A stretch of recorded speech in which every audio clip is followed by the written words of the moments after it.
Welcome to Mr. Nightbleed. Tonight we step past the rusted gates into forgotten graveyards where silence isn't empty. It listens.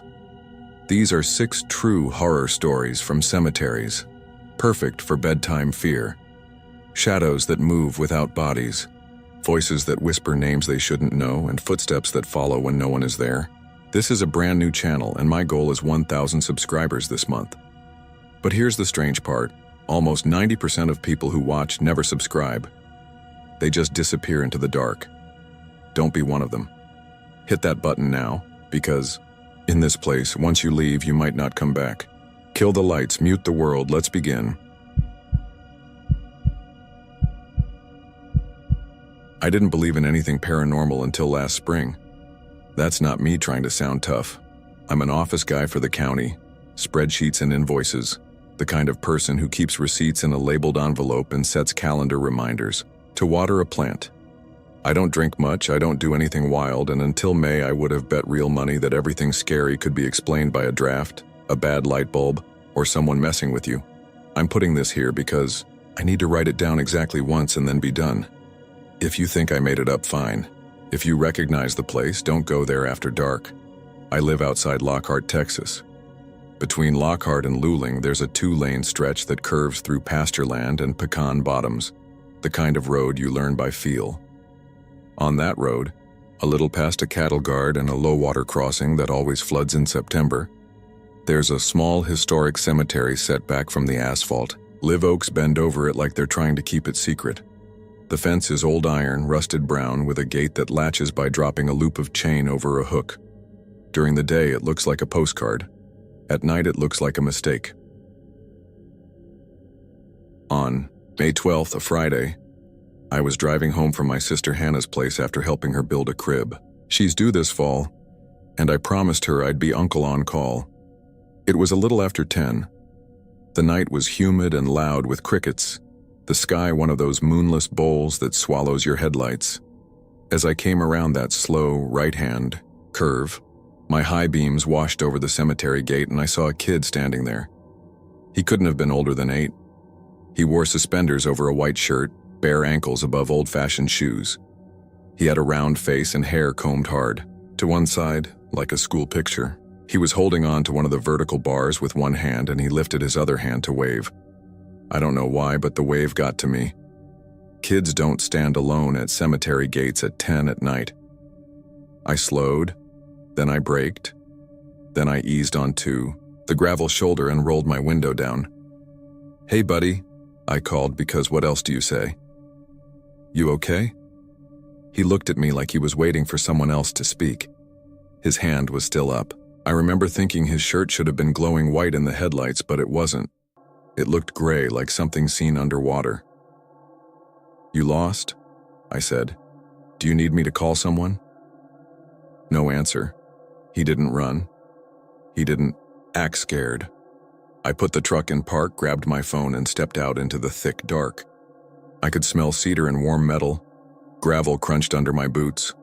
I stopped a few feet from the fence. Up close, the iron was pitted and cold. The kid's eyes looked dark and flat. "Where are your folks?" I asked. He tilted his head like he was curious about me. He lifted his hand a little higher. The smallest motion, like the kind of wave you give when you're not sure if the person sees you. Then I heard a car behind me, tires humming, and I took a step back toward the shoulder so I didn't get clipped. The passing car's wind tugged at my shirt. I turned my head for half a second. When I looked back, the kid wasn't at the gate anymore.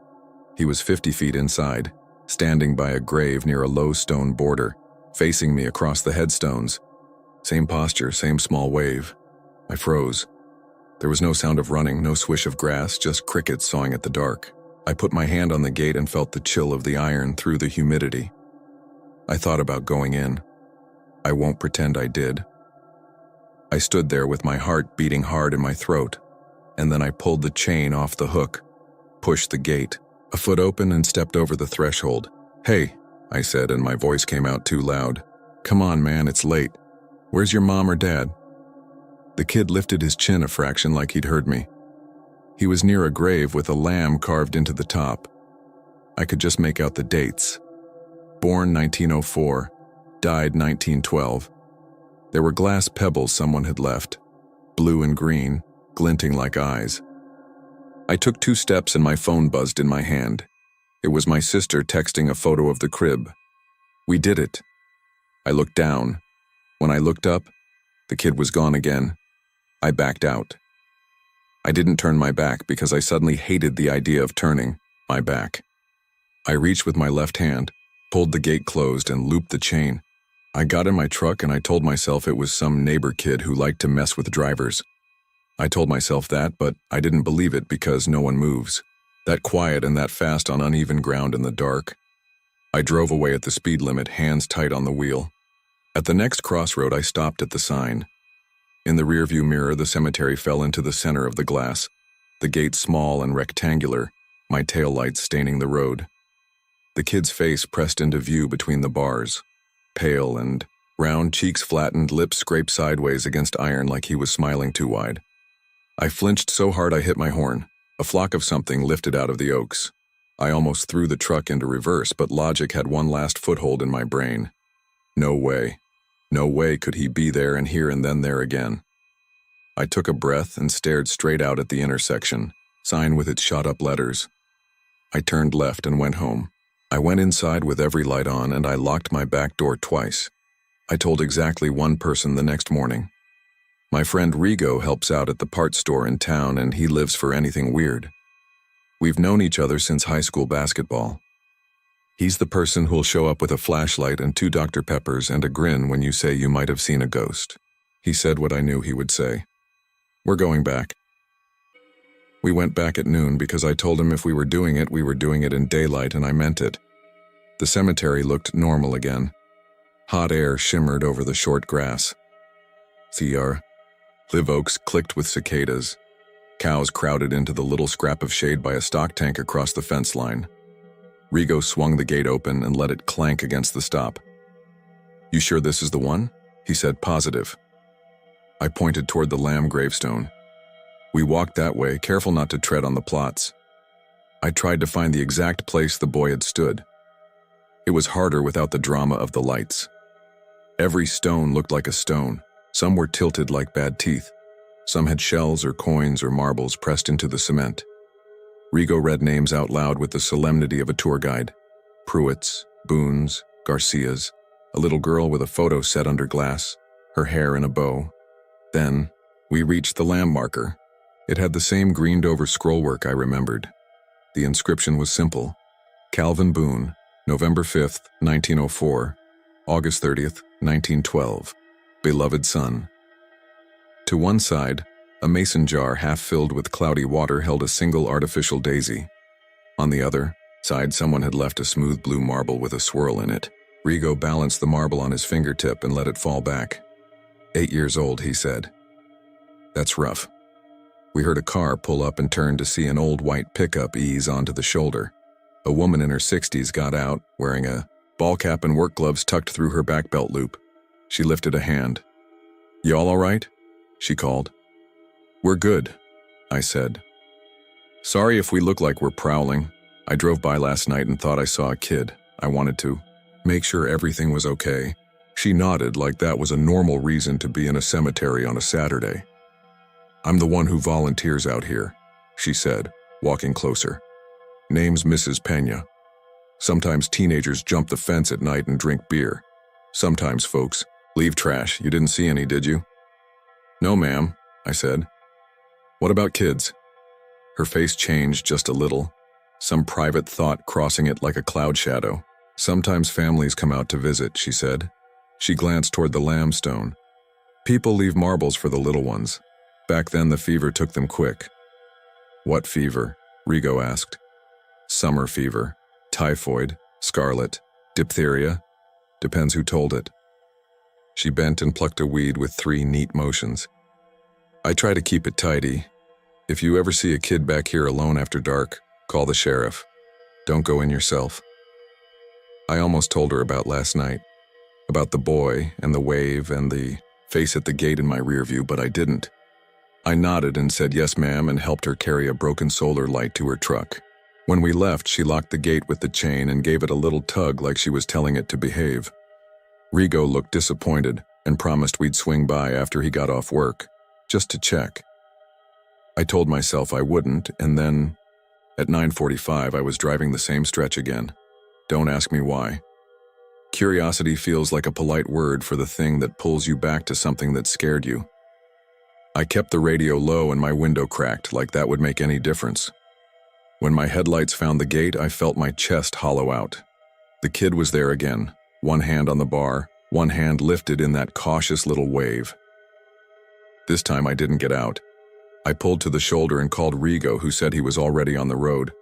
"Stay put," he said. "Don't take your eyes off him." I tried not to blink. The kid's shirt was the same gray-white. His suspenders looked like black ropes. He shifted his weight like he'd been standing too long. I told myself some dumb part of my brain was putting me on, that my headlights were making weird shadows, that a branch behind him looked like a strap.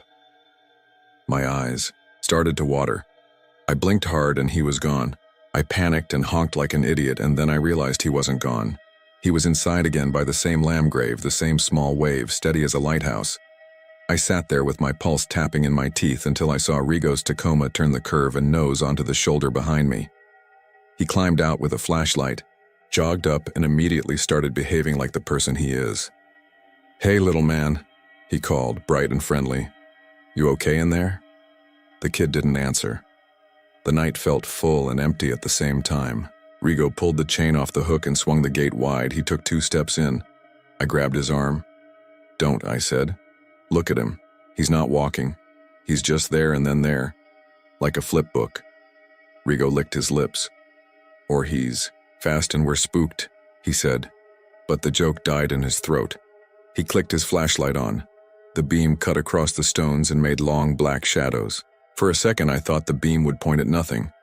Then it slid over the kid's white shirt and stopped. The kid didn't blink. The light hit his face full and he didn't squint. Rigo lowered the light until it painted the dirt. No footprints. The edge of the beam shook. Mrs. Peña's white truck rolled up so quiet I didn't hear it over the insects. She got out slower this time, took in the open gate, and didn't ask questions. She walked up next to us and looked where we were looking. I saw her hands go still. "Call the sheriff," she said to me, very calm, eyes still on the boy. "Use my name." I did. It took 9 minutes. In that 9 minutes, nobody moved except the kid's hand, which lifted a fraction now and then, like he was reminding us he could. I counted my breaths. Rigo whispered a prayer I hadn't heard since we were 12. Mrs. Peña stood like a fence post. A deputy named Ward arrived with his bar lights off. He's one of those guys everybody in a small county knows. He stared into the cemetery, muttered something I couldn't hear, and then spoke like he was on a porch. "Son," he said, "it's late. We need to get you home." Nothing. "Deputy," Ward looked at us. Rigo shrugged like, "Your turn." Ward stepped through the gate. When his boot hit the dirt inside, a dry metallic sound went through the fence like a string plucked on a bass. He stopped.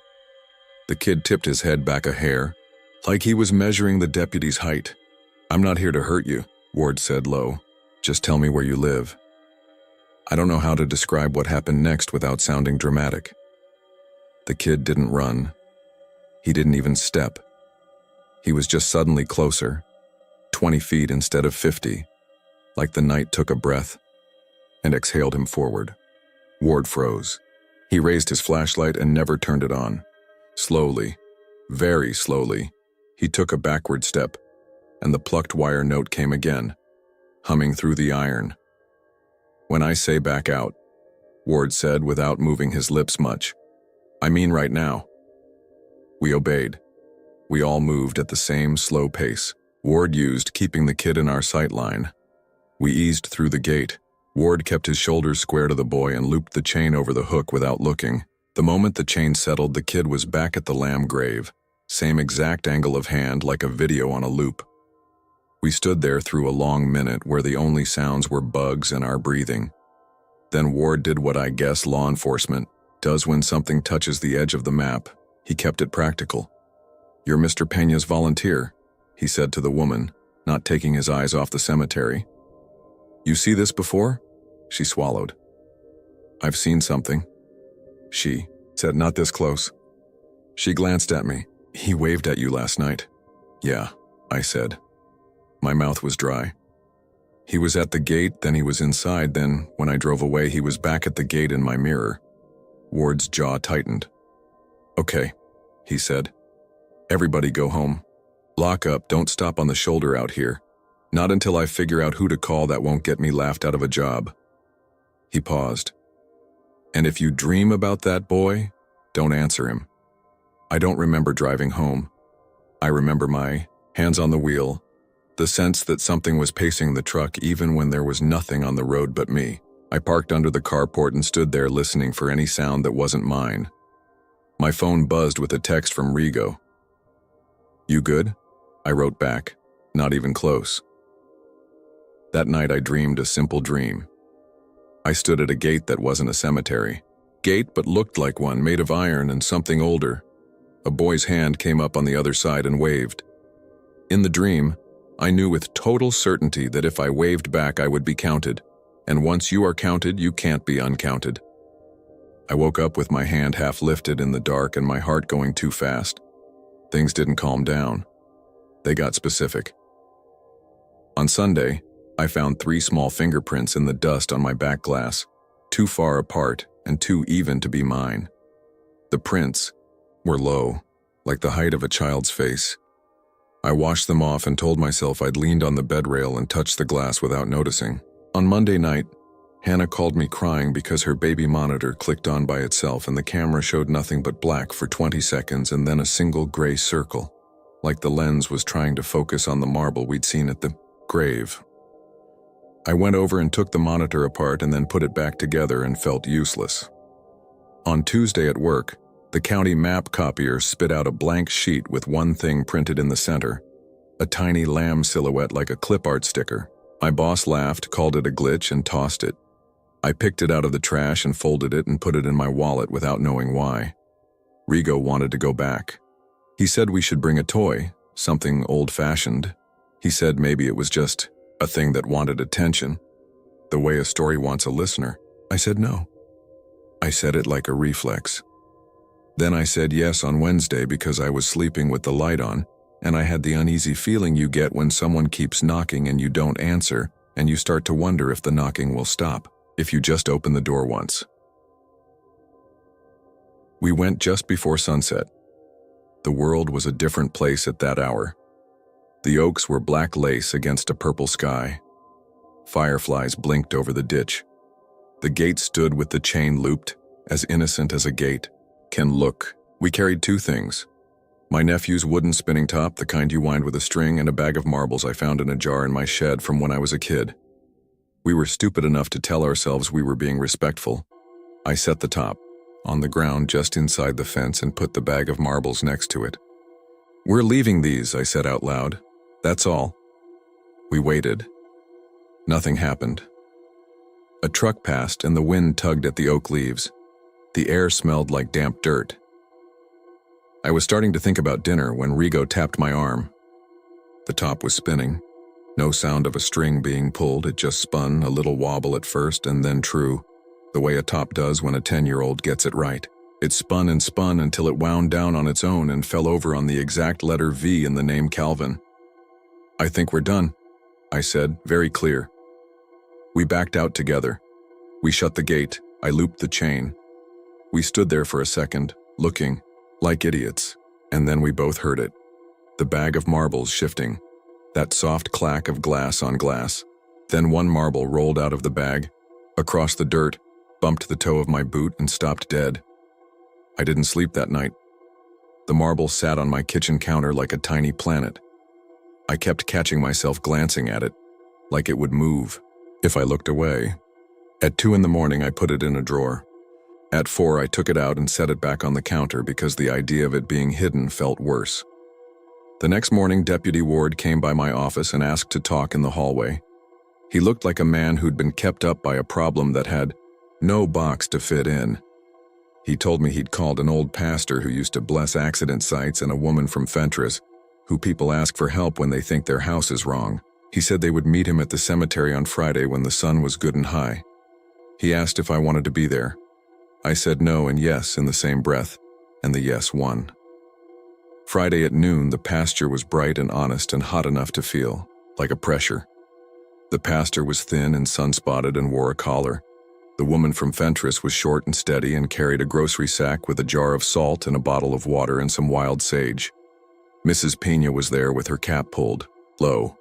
We stood at the gate like we were about to sing a hymn. The woman walked the fence line clockwise with her palm grazing the iron. She stopped at the gatepost and flattened her hand against the metal and closed her eyes. "It's a doorway," she said. "It's a door because people treat it like one. Most of the time that doesn't matter. Here it does." She looked at the lamb gravestone. "He's not trying to hurt anyone," she said. "He wants what children want, to be seen, to be let out. Do not let him." The pastor said a prayer that was mostly about rest and peace and being known by name. He sprinkled water and made the sign of the cross, and his hand shook only once. The woman sprinkled salt across the base of the gate and along the threshold, where tires scuffed the dirt. She laid the sage on the hook and murmured in Spanish. Mrs. Pena stood with her hands clenched and nodded at nothing. I felt foolish by the time we were done, like we'd put on a play for ourselves. I think it would have stayed that way if nothing had happened. But that night I made the mistake of visiting my sister to bring her a sack of peaches, and on the way home I reached that slow curve, and habit made me look left. The gate looked normal. The chain hung quiet. The marbles we'd left were exactly where we'd put them except for one. A small hand rose behind the bars and waved. I forced myself to keep going. I didn't slow. I kept my eyes on the road like a horse with blinders. I got to the intersection and I stopped and I didn't look in the mirror. My hands were shaking on the wheel. I told myself I would go home and I would not drive this way again. I told myself I would text Ward and say whatever needed to be said to get someone to weld the gate shut and put a sign up and make this not my problem. Then a whisper came from the backseat of my truck, high and breathy and right behind. "My right ear, please." I didn't scream because some part of me decided that if I did, that would be an invitation. I stared at the stop sign and counted to 5 the way you do when you're trying not to say something you'll regret. I turned left. I drove home.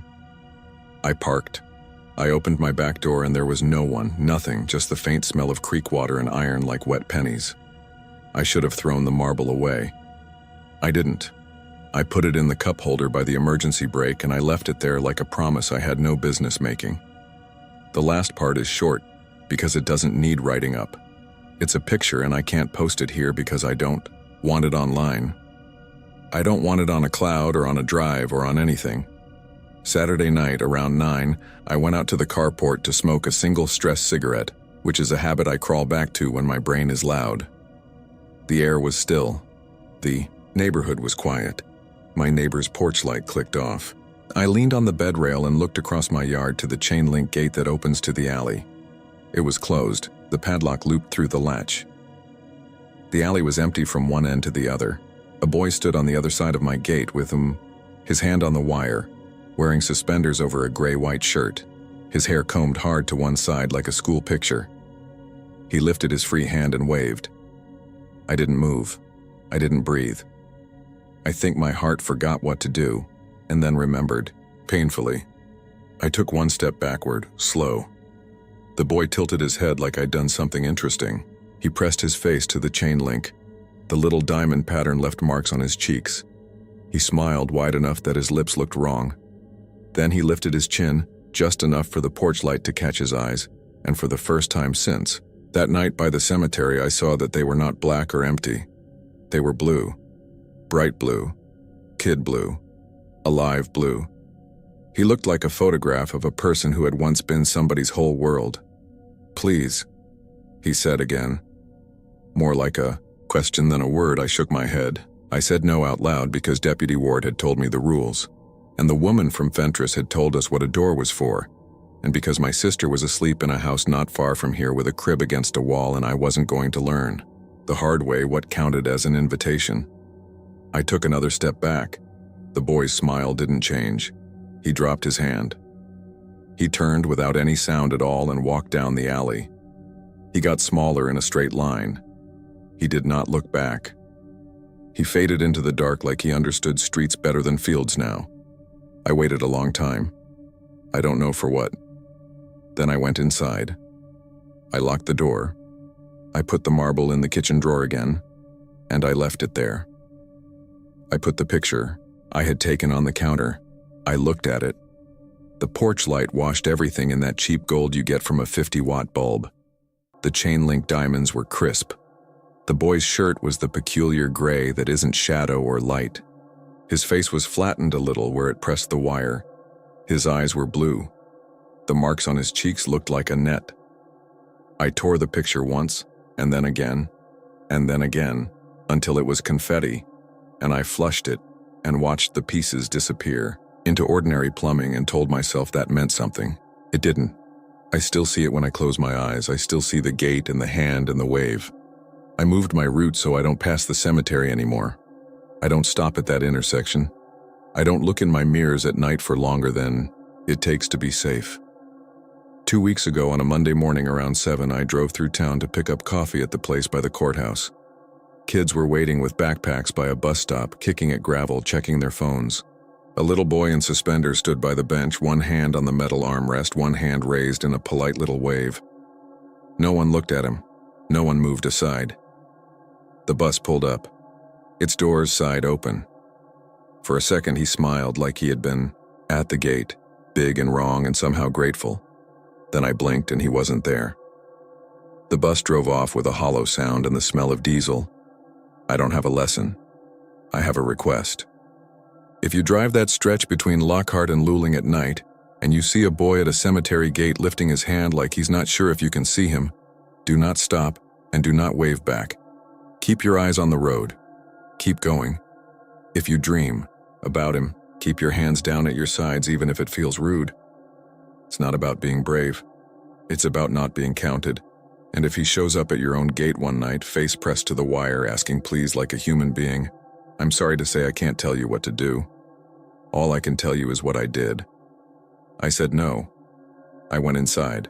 I locked the door. I haven't seen him since, but sometimes right as I'm falling asleep, I hear marbles roll across a hard surface and stop against something solid. Then everything is quiet for a long time, like a kid holding his breath behind a couch waiting to be found.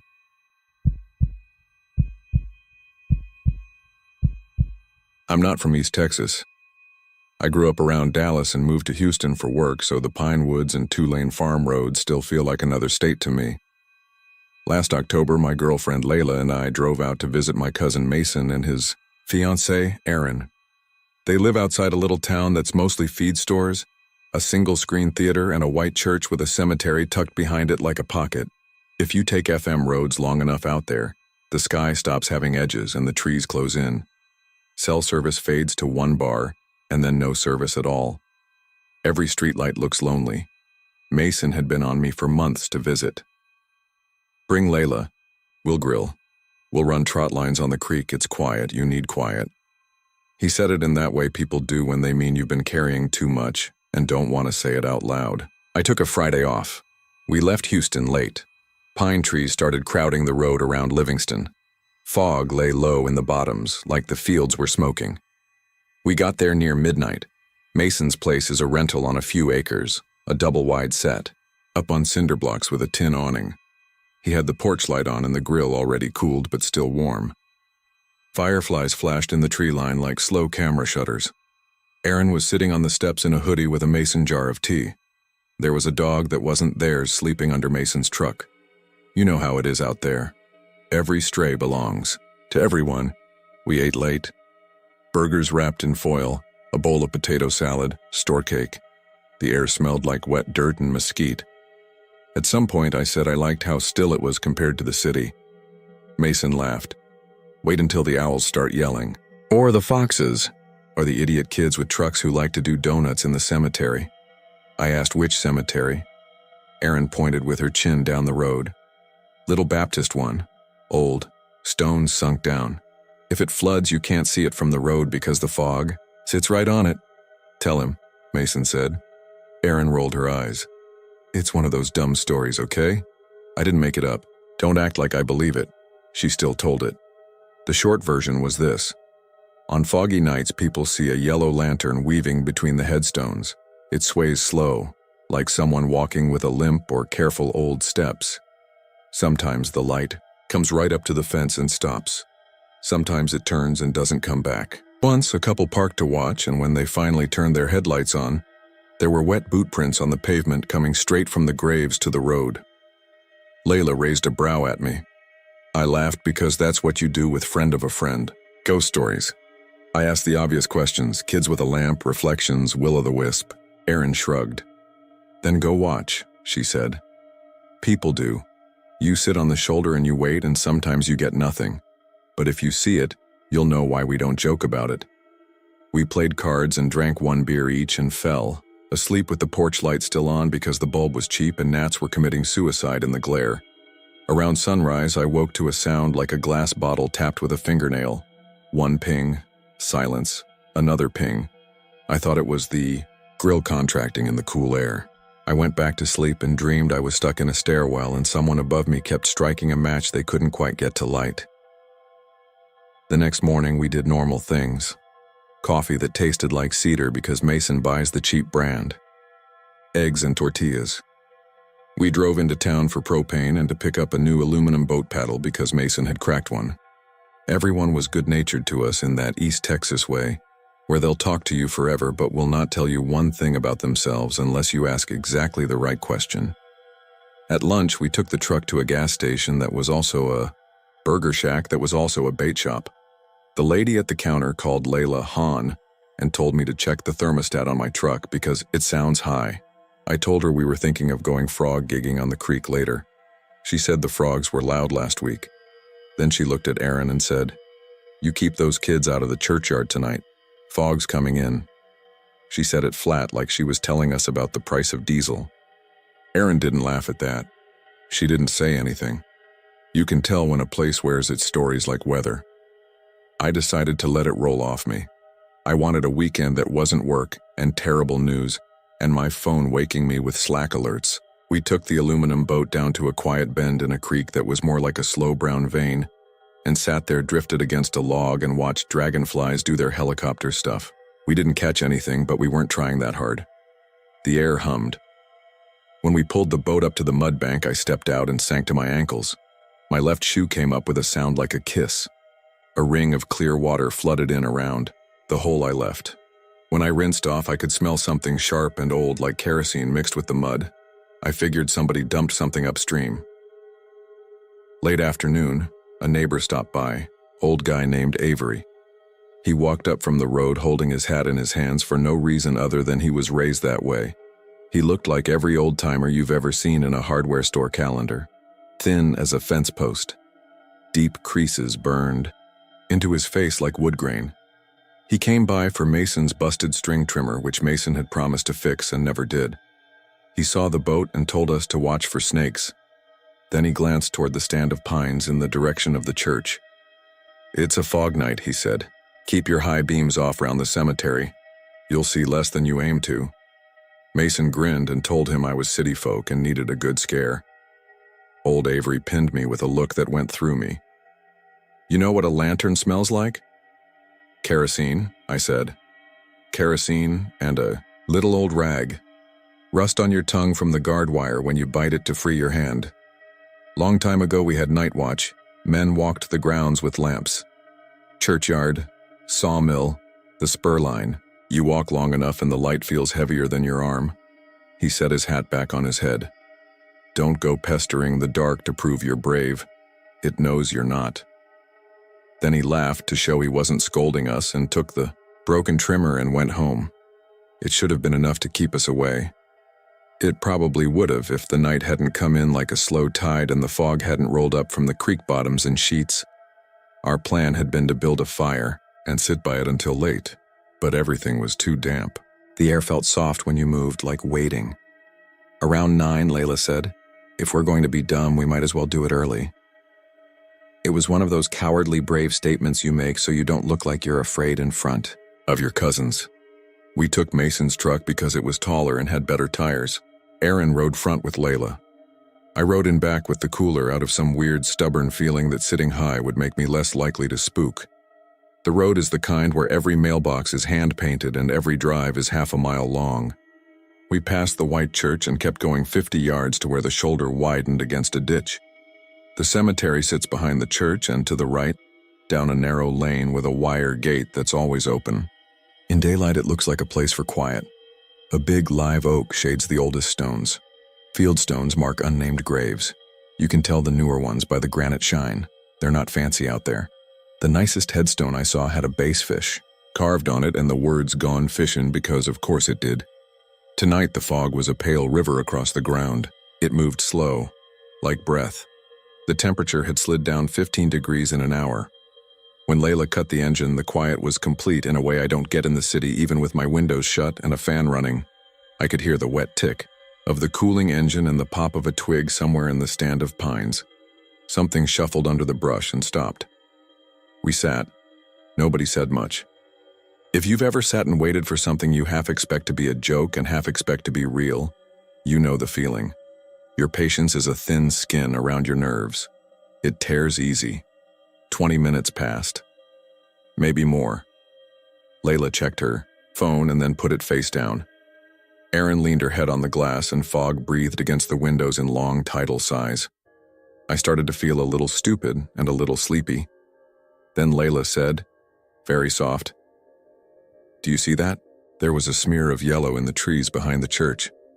Not bright like an LED and not white like a flashlight. It was the color of old varnish. It rocked in a rhythm that didn't match my heartbeat or the sway of branches. It moved forward, and rose a little and fell a little, as if someone were stepping around something and lifting their arm with each step. The light passed behind the oak and broke, shadowed by branches, then came out again, slow. It wasn't fast. It wasn't dramatic. It wasn't for us. No one moved. I didn't take a breath for a long time. The light drifted between stones, pausing here and there like whoever held it had to read names. If you've ever watched an older person with a cane walk across uneven ground, you know the pace. Careful, concentrated. "There's nothing to prove," Erin whispered, "Okay." And I could hear something close to tears under the word. Not fear, recognition. Maybe a memory she didn't like. The yellow glow got closer. It came to the fence line and stopped. The wire is only waist high and rusted. Beyond it, the ground dips, then rises toward the road. The light didn't come any nearer.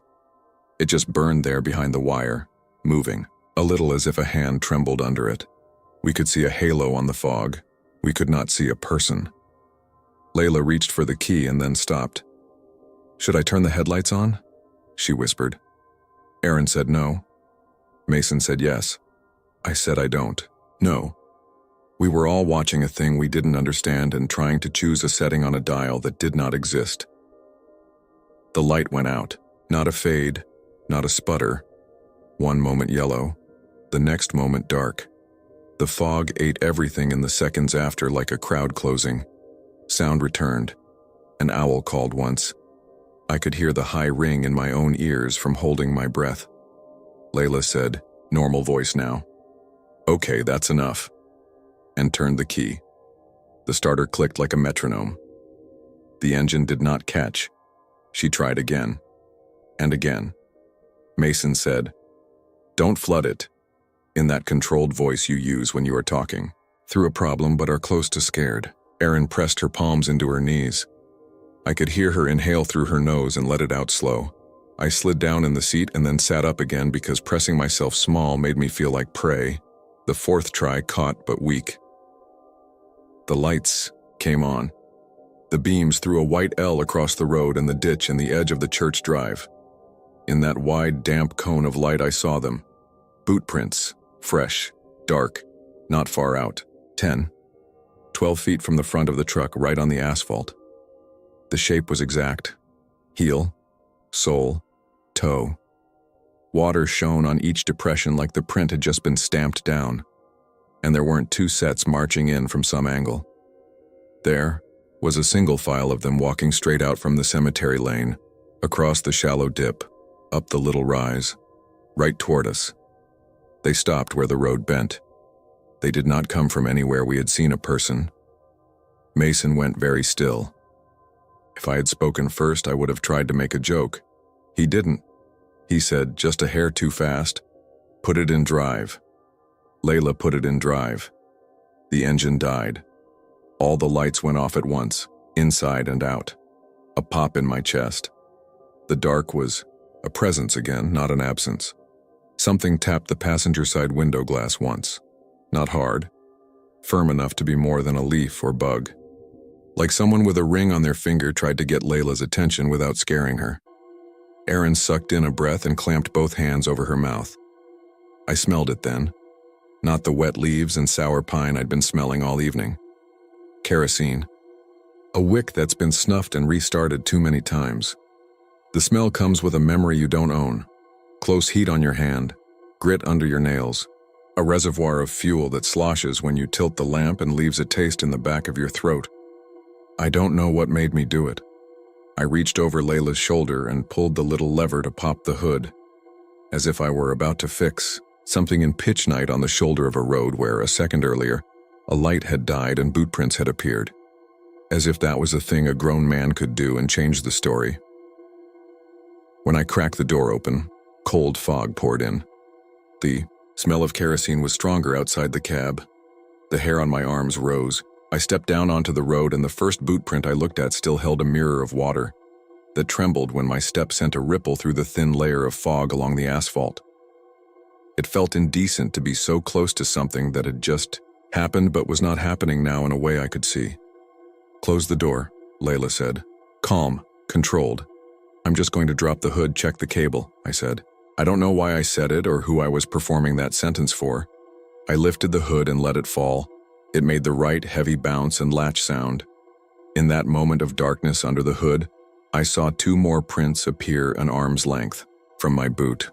I didn't see a foot make them. The fog rippled and parted at ankle height. The depressions formed and filled with water.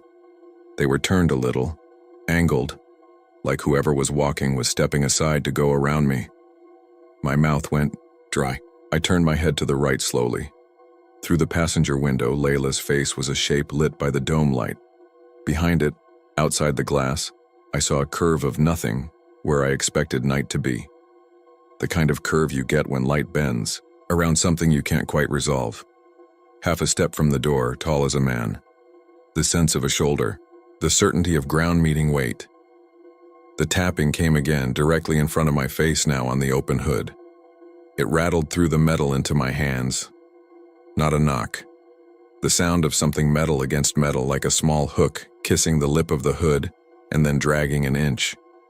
I stepped back and the hood swung down another fraction of an inch around the safety catch and the sound stopped. Get in, Mason said, and his voice had that metal edge men get when they've reached the end of their options. Get in the truck. I got in. Layla turned the key again while Mason held his foot on the gas. The engine caught and then faltered and then, with a little cough, held. The lights came on. In that immediate bright, I saw wet prints now on our side of the road, leading across the ditch toward the tree line behind us, as if whoever had walked out of the cemetery had decided to bypass the truck and take a line away into the woods without us. Go, Erin said. Please go. Layla pulled forward. The truck rolled over the first set of prints. The tires hissed on wet pavement. The steering wheel shivered under her hands once like we'd hit a soft ridge. We took the bend faster than we should have, and then the road straightened, and the church shot past us on the left, and the little white shape of it was already disappearing backward into the fog. No one spoke for a full minute. At Mason's drive, Layla braked too late and then laughed once like a sob. She pulled in crooked. We all climbed out, no one eager to be alone in any seat or any doorway. The dog under Mason's truck was gone. The porch light haloed every insect in East Texas. For a long while, we stood in that bubble of light and pretended to stretch our legs because it felt too dumb to admit we were too scared to go inside without doing something with our bodies first. Erin was the first to turn around and look at the truck bed. Oh, she said. In the powder of dust on the tailgate where Mason hasn't washed his truck since a hurricane 3 years ago, there was a swipe, 4 long lines and a smear at the heel. Not a human hand, not clawed. It looked like a heavy rope had been dragged over the edge and then down. A black smudge where it had hung a moment, something oily. Kerosene again. Faint. A ghost of the stronger smell from the road. When Mason reached his fingers to the smear, Layla said, "Don't." But he had already touched it. He held his fingers up, and we saw a thin sheen, like you get when you rub a lantern's metal cap. He smelled it and made a face. We didn't sleep well. I woke at 2 to that same small glass bottle ping. It seemed to come from the yard, then the porch, then the kitchen. I checked the stove like an idiot, as if we had a stove that ran on kerosene. The moon was a pale stain behind the fog, and the window over the sink looked like a sheet of paper someone had breathed on. I stood there longer than I needed to. When I went back to bed, I made sure the bedroom door was not just closed, but latched. The next day, we tried very hard to make it normal. That's what people do. We talked too loud over breakfast and made fun of ourselves and said it had to be kids with a lamp. Mason said maybe it was a game the church kids played to mess with folks. He has a degree in forestry and started talking about marsh gas. Aaron told him to stop being obnoxious. We went to town for ice. The grocery had a bulletin board with a faded notice for a fall festival at the church from 2 years ago, a missing dog, and a flyer with a picture of a young man in camo holding a stringer of crappie. "We still miss you, Jared," written in a Sharpie heart. When we were paying, Aaron asked the lady at the register if they were doing the festival this year. The lady said they were. "If the fog don't eat the tables," she added, and eyed me in a way that felt like a question I hadn't answered. In the afternoon, old Avery wandered up again, this time without the trimmer. He had a faded plastic grocery bag with him. He set it on the porch rail and took out a small blackened lantern. Not an antique store piece, the real thing, beaten, the glass patched once with thick glue. He set it down like he was putting a baby to sleep. "Found this cleaning out my shed," he said. "Don't need it. Didn't want to bring it inside. This morning and put the smell on my coffee." I asked him how long he'd been around the church. He said he was born 2 houses down from it and buried his wife behind it. He said once there'd been a little spur railroad that ran behind the cemetery down to a sawmill. Men walked the spur at night with lanterns to watch for embers that could catch the pines. One night, fog like last night, a watchman didn't come home. Folks said he stepped off the tie and into the ditch and turned his ankle and lay there, listening to people calling for him while his lamp burned low. The next day they found him not 50 yards from the road, stone dead. The story they told later was kinder. They said he was walking a widow home in the fog with his lamp held high, and a truck didn't see him, and that was it. Another version said a boy got lost after a revival and the watchman looked until morning and never stopped looking. There are always versions. I asked Avery which one he believed. He stared out toward the church long enough that I thought he wasn't going to answer. "Everyone's always sure about where people go. I'm not," he said. "I just know some folks hold on. They get stuck with a job and their hands remember it longer than their body does." He told us not to speak loud about it like a dare. He told us if we went by again at night, and here he paused pointedly as if to say, "Don't," but knowing we might. Then to be respectful. "Don't stand with your high beams harshing the dark. Don't laugh. If you see the light, don't follow it. If you hear the hook on your door, don't open. Leave something small at the gate. A coin, a bit of cord, not a gift. A trade, so you're not in debt." "What does he want?" Aaron asked.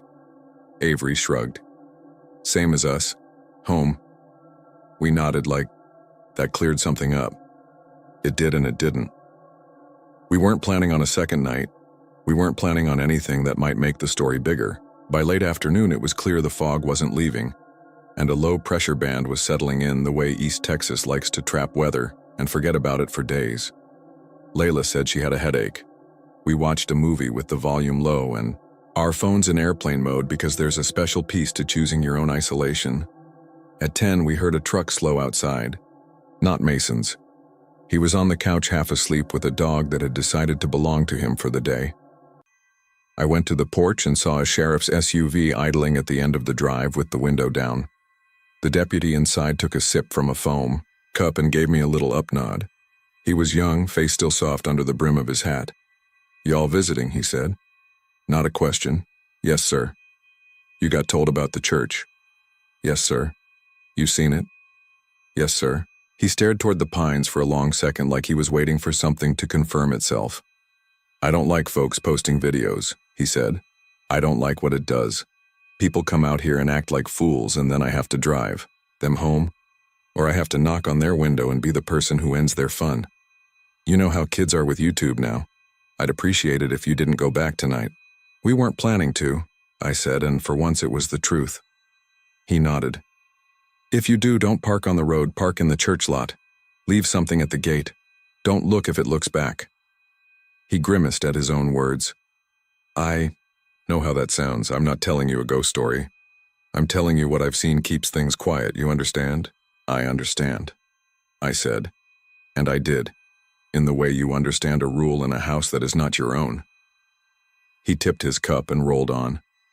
The taillight slid off into the fog like coals carried away.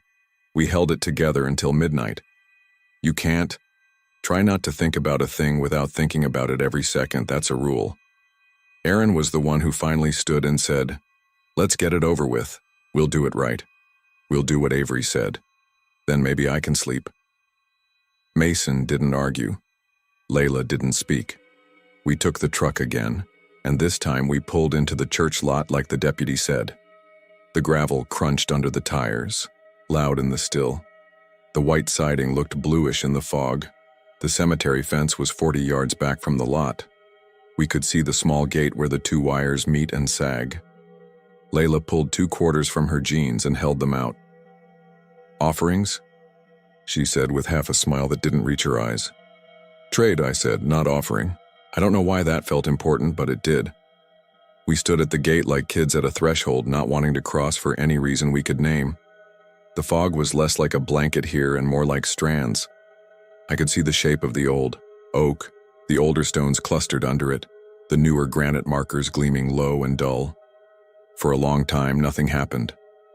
I could hear blood moving in my ears and the distant clack of a big insect knocking itself dumb against the church security light.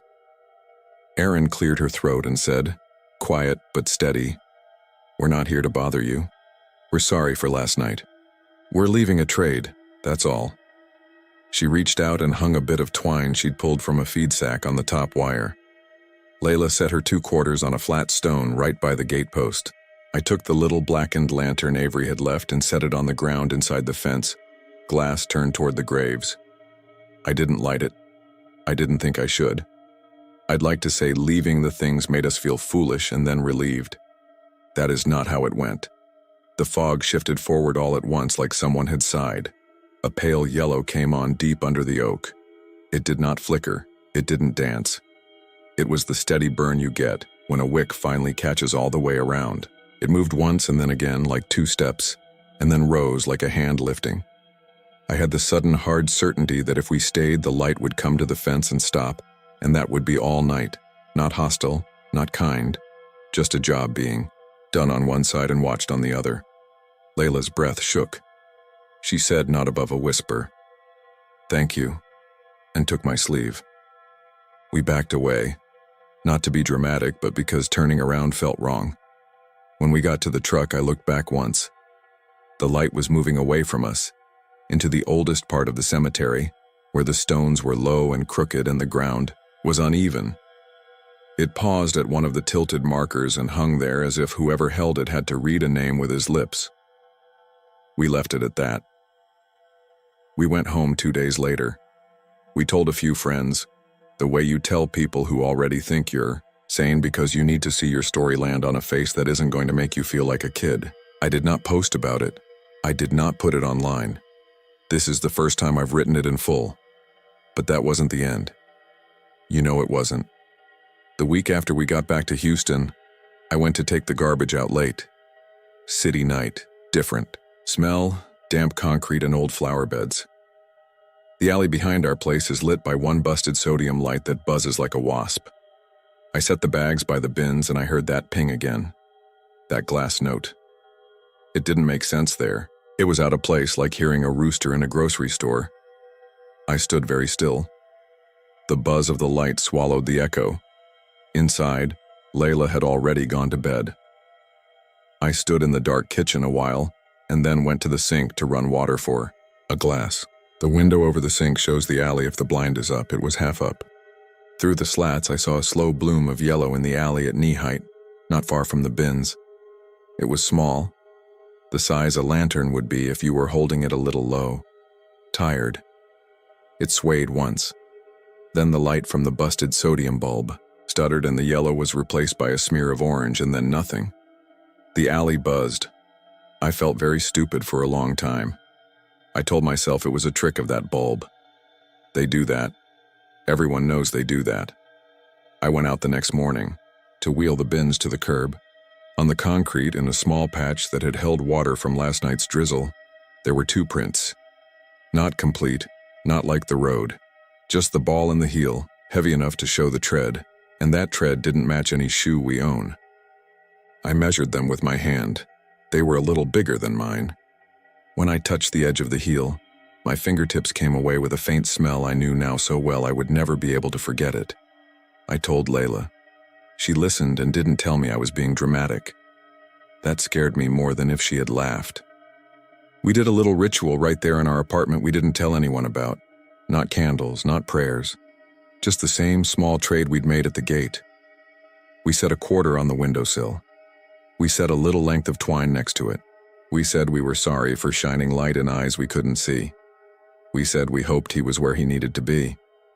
Then we closed the blind and made dinner and watched a show and pretended our world was simple. I don't have a bow to tie on this. It doesn't feel like those stories that end with a crash or a scream or a reveal that flips the whole thing over. It's smaller and meaner than that. It gets under your skin and lives there.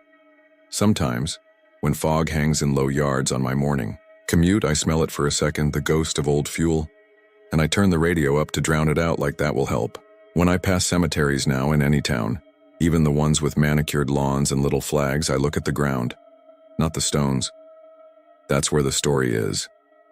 You look for where people went and forgot to come back from. You look for where they tried.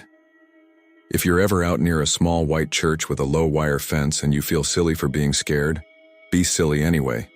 Sit quiet. Leave your beams off. If you see a yellow light move through the fog like it has all the time in the world, let it do what it's doing. When it goes out, don't be eager to replace it with your own. If you hear a little metal note on your door or your hood or your porch rail, don't answer that knock. Some jobs don't stop when we do.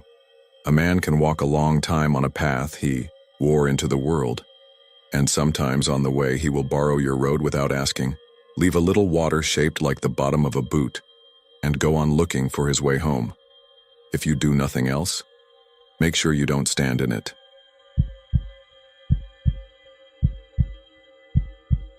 I took the night guard job at the cemetery because I needed steady hours and a place that was quiet enough to let me think. That's what I told myself anyway. The truth is, I had been laid off from a warehouse job near the Beltway, and bills don't wait for anyone. A friend of a friend, a guy named Manny, said they were looking for someone at a private cemetery near White Oak Bayou on the north side of Houston. It's an old place, well kept, and lined with white oak trees that arch over the lanes like ribs. I figured, how hard can it be to watch over the dead? The first time Manny drove me through the gates, the air tasted like wet leaves and metal. It was late August and everything was heavy. The humidity, the smell of cut grass, even the silence. You don't realize how loud silence can be until it swallows the city sounds. There's always distant freeway hum and train horns in Houston, but in that cemetery, the oaks soak it up. When we rolled past a row of family plots, little stone lambs and granite angels looking out of the ground, Manny said, "One thing you'll hear about this place is the woman. People like to tell stories. If you hear them, don't repeat them. It's like feeding stray cats." I laughed because I thought he was joking. He didn't laugh with me. "You'll be fine," he added. But he had that voice people use when they don't want to say what they've seen. Our supervisor, a guy named Dawson, showed me the office by the main gates. The office had 2 desks, 2 monitors, and a wall of cameras that looked down the lanes and over the mausoleums. There was a coffee maker that burned the coffee more than it brewed it. A mini fridge with a single bottle of water that tasted like the fridge and a corkboard with reminders about funerals, maintenance, and to leave the chapel lights off after 9 p.m. My schedule was 10 to 6, 4 nights on, 3 off. On paper, it sounded easy. Walk the lanes every hour, log patrols, check that the gates are locked, keep an eye on the grounds.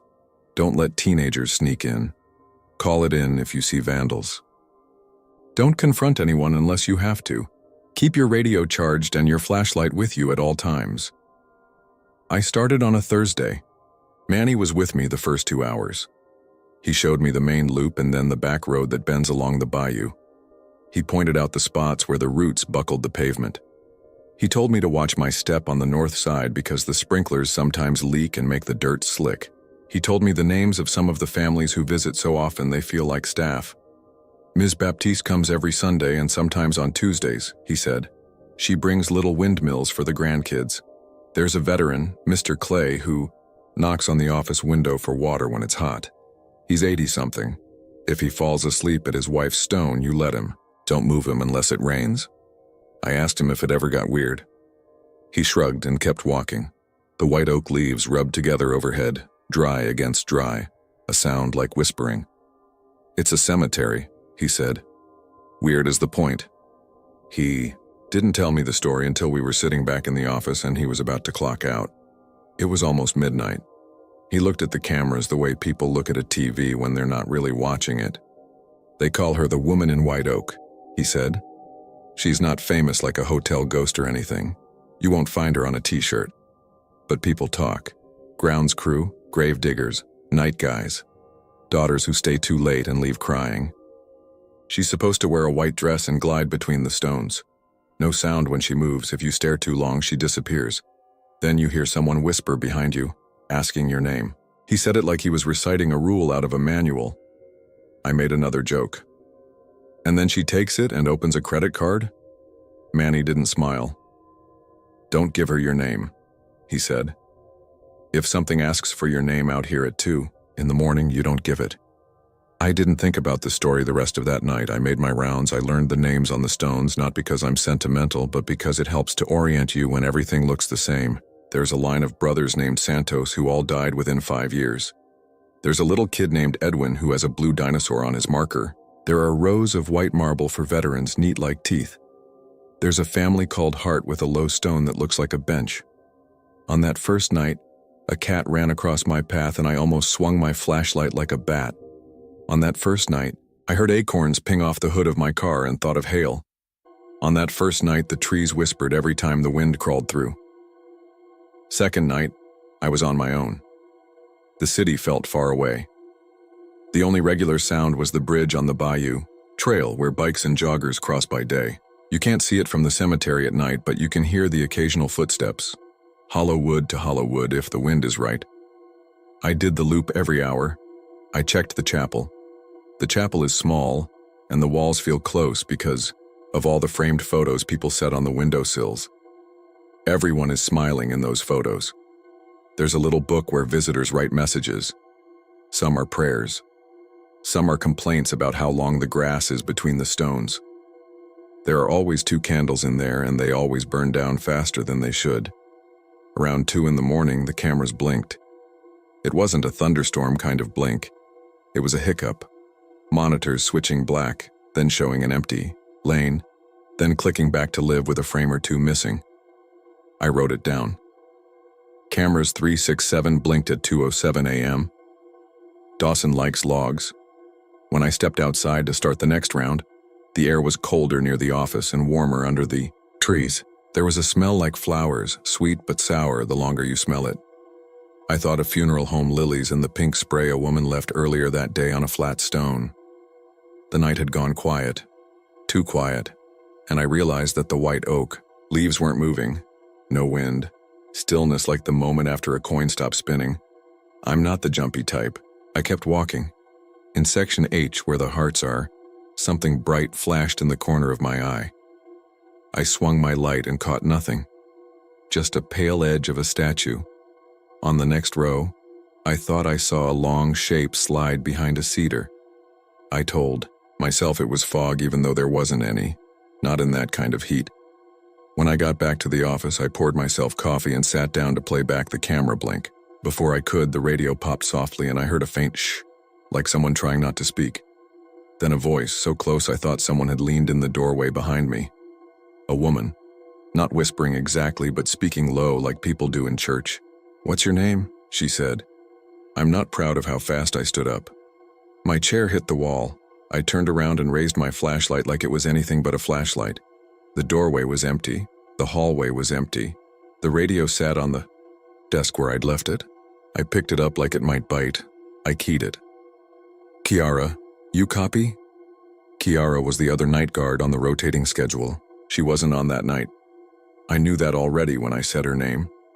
The radio gave me the same soft pop when I released the button. I told myself the batteries were glitching.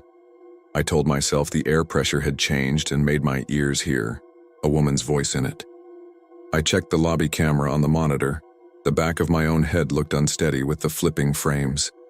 When I rolled the feed back in the software and slowed it, there was one frame where my shoulders twitched and the camera introduced this smudge of pale where the hallway met the room, as if something had leaned around the door frame and then leaned back. I screenshotted it, looked at it enlarged, and decided it was compression artifacts because the alternative is a stupid thing to decide in an empty building at 2:11 a.m. I didn't tell Manny the next evening. He was getting off a different shift and looked tired in the way you look when you want to say you didn't sleep, but that's not what's wrong. He told me to watch for sprinklers near Section F because the maintenance guys had messed with the timers. I told him I would. He started to leave, paused, and said, "If you hear anything, don't answer it. I'm serious. Don't say your name. Not your first, not your last, and never your middle." I told him I never tell anyone my middle name anyway. It's an old family name that people pronounce wrong, so it's not on my social media and it's not on my badge. Only my mom and my doctor use it. The only thing on my badge is my first name and last initial. Manny grimaced. "Good," he said, and left. Third night, Kiara was on with me. She's younger than me by a lot, engaged, always has energy like she's about to ask a question. She brought the good coffee in her own mug, and she told me about how she actually likes cemeteries in daylight because they are quiet places with rules and there's comfort in rules. We walked the first round together and then split the second. I took the back loop by the bayou. She took the veterans rows and the chapel. Radios clicked. Every 10 minutes, one of us would key up just to say clear or all good. Sometimes you talk about nothing. The Astros, the heat. Which parts of town are getting apartments with rents you can't say without laughing. We took our third round together again, and when we came around one of the mausoleums, I saw a woman standing in the lane ahead, maybe 30 yards away. She wasn't glowing or floating. She was just there like anyone, standing a little to the left of the center of the road, looking off between two stones. Her dress looked white or light gray in my light, long and loose. I raised my hand without thinking, like I was going to wave. "Ma'am," Kiara said, because Kiara is polite even when she's nervous. The woman didn't answer. She took 2 steps and slipped between the stones, moving behind a large cedar, and when we reached that cedar, there was no one there. The grass wasn't bent. The dirt didn't scuff. The smell of those sweet lilies rose up again, hard enough to taste. Kiara looked at me, and I knew she'd seen the same thing because her face had gone pale. "We need to check Section G," she said too loudly, like changing the subject would. "Move the air back." We did. We walked in widening loops and found nothing. Back at the office, she didn't bring her mug in for a while, just sat on the step with her head in her hands. "I think I saw a woman," she said finally. "White dress, hair down. I don't do this. I don't make things up." "You didn't," I said. We both saw her. We watched the camera feeds for the time we were on that lane. On one of the cameras, the light caught a soft movement where the path bends and something pale eases left to right. It looked like a fog bank shaped like a person. It looked like a dress. It looked like nothing if you didn't want it to. Kiara didn't speak for a minute. Then she said, "I heard something when we were out there, in the trees, like a woman talking. But I couldn't understand the words. It sounded like my mom. Isn't that dumb? She doesn't even speak like that. It sounded like she was asking me something." We didn't say what we both thought. We didn't say the story Manny had told me. If you name a thing out loud, it settles in your lungs. We finished the night like professionals. We locked up. We left the chapel dark. We signed the log. When Kiara got to her car, she turned and looked back at me like she wanted to ask if I had heard anything else. I shook my head even though I had. On Sunday, I worked a double. Day shift had been short. There was a service scheduled for 4, so I put on the tie Dawson leaves in a drawer that we all pretend doesn't smell like the drawer. People arrived with flowers and pinched faces. The preacher's voice bounced off the stones. A little girl kept letting go of her balloon and her mother kept pulling it down by the string, over and over, like grief you can't release. Ms. Baptiste brought new pinwheels for the grandkids and asked if the oaks would be trimmed before the fall. I told her I'd pass it on. When the sun finally dropped and the last car eased out, the cemetery inhaled. That's the best way I can say it. Like, everything breathed in and waited. I made my round at 1. I ended it near the heart bench. I don't know why I keep mentioning the hearts, except that the names seemed to show up no matter what direction I walked. On that bench there was a photo I hadn't seen before. A woman in a white dress standing under a tree, maybe a quinceañera, or a wedding. Her hair was dark and loose. She was smiling with her head tilted, and the sunlight through the leaves made her dress look soft enough to move on its own. The name under the family line was Evelyn, and the dates put her passed away in 1979. I almost took a picture to show Kiara later, just because the white dress and the trees made the little hairs on my arm lift. But I didn't. It felt like taking something I wasn't supposed to take. Around 2, the cameras blinked again. They didn't all go together, it was like they were wincing. I walked out into air that had turned thick. The cicadas stopped all at once like somebody threw a switch. Far off on the bayou trail, wood thudded. Footsteps on that bridge nobody should be crossing now. When I reached the lane by the veterans section, I felt that cold pocket again like I had opened a freezer door. Every breath showed white in my light. I thought, okay, something is leaking. Refrigerant. A pipe. I took a few more steps and the cold moved behind me at the exact same speed like a person matching my pace. That's when I heard it, close enough that it made my shoulder twitch in reflex. What's your name? I didn't turn right away. Part of my brain wanted to say my name like a reflex to anyone who asks. The other part remembered Manny's face and how he didn't joke when he told me the rule. I kept walking and said, "Ma'am, park hours are closed." It felt dumb and stiff coming out of my mouth, but structure is a friend when your body wants to run. "Tell me your name," the voice said. Not breathy this time. Steady. Familiar in a terrible way, like the way someone you love says your name in a dream. I changed course toward the office. I could feel the cold at my back as if it were a person's front, as if I stopped, they would bump into me. My radio clicked and Kiara's voice came through. "You on the east side?" "Yeah," I said. "You hear that?" "Hear what?" she said. Her audio sounded normal, no static. She kept talking about a motion alert on camera 5 and I couldn't process the words. The air behind me sighed. My middle name is an old one from my father's side. People stumble on it. They put the stress in the wrong place. My mother says it right like a song. I don't put it on anything, and I hadn't said it out loud in that place, not to Manny, not to Kiara, not to myself. The voice behind me said it perfectly. Every vowel in the right place, and then said my first and last name in the tone your teacher uses when they catch you. It didn't ask this time. It announced me. It named me. I stopped moving because my legs did the opposite of whatever they're meant to do. My chest felt like I had inhaled dust. The cold sifted around my shoulders. I turned because not turning felt worse than turning, and when I turned there wasn't a person standing there. There was air that looked like light coming through water, disturbed but empty. The oaks over my head weren't moving, but some of their leaves fluttered like coins. Something pale passed between the graves in the row behind. I couldn't track where it went. It felt like lightning caught at the corner of your vision that your brain insists isn't there. I started walking backward, and then sideways, and then any way that kept the office in front of me. The voice spoke again.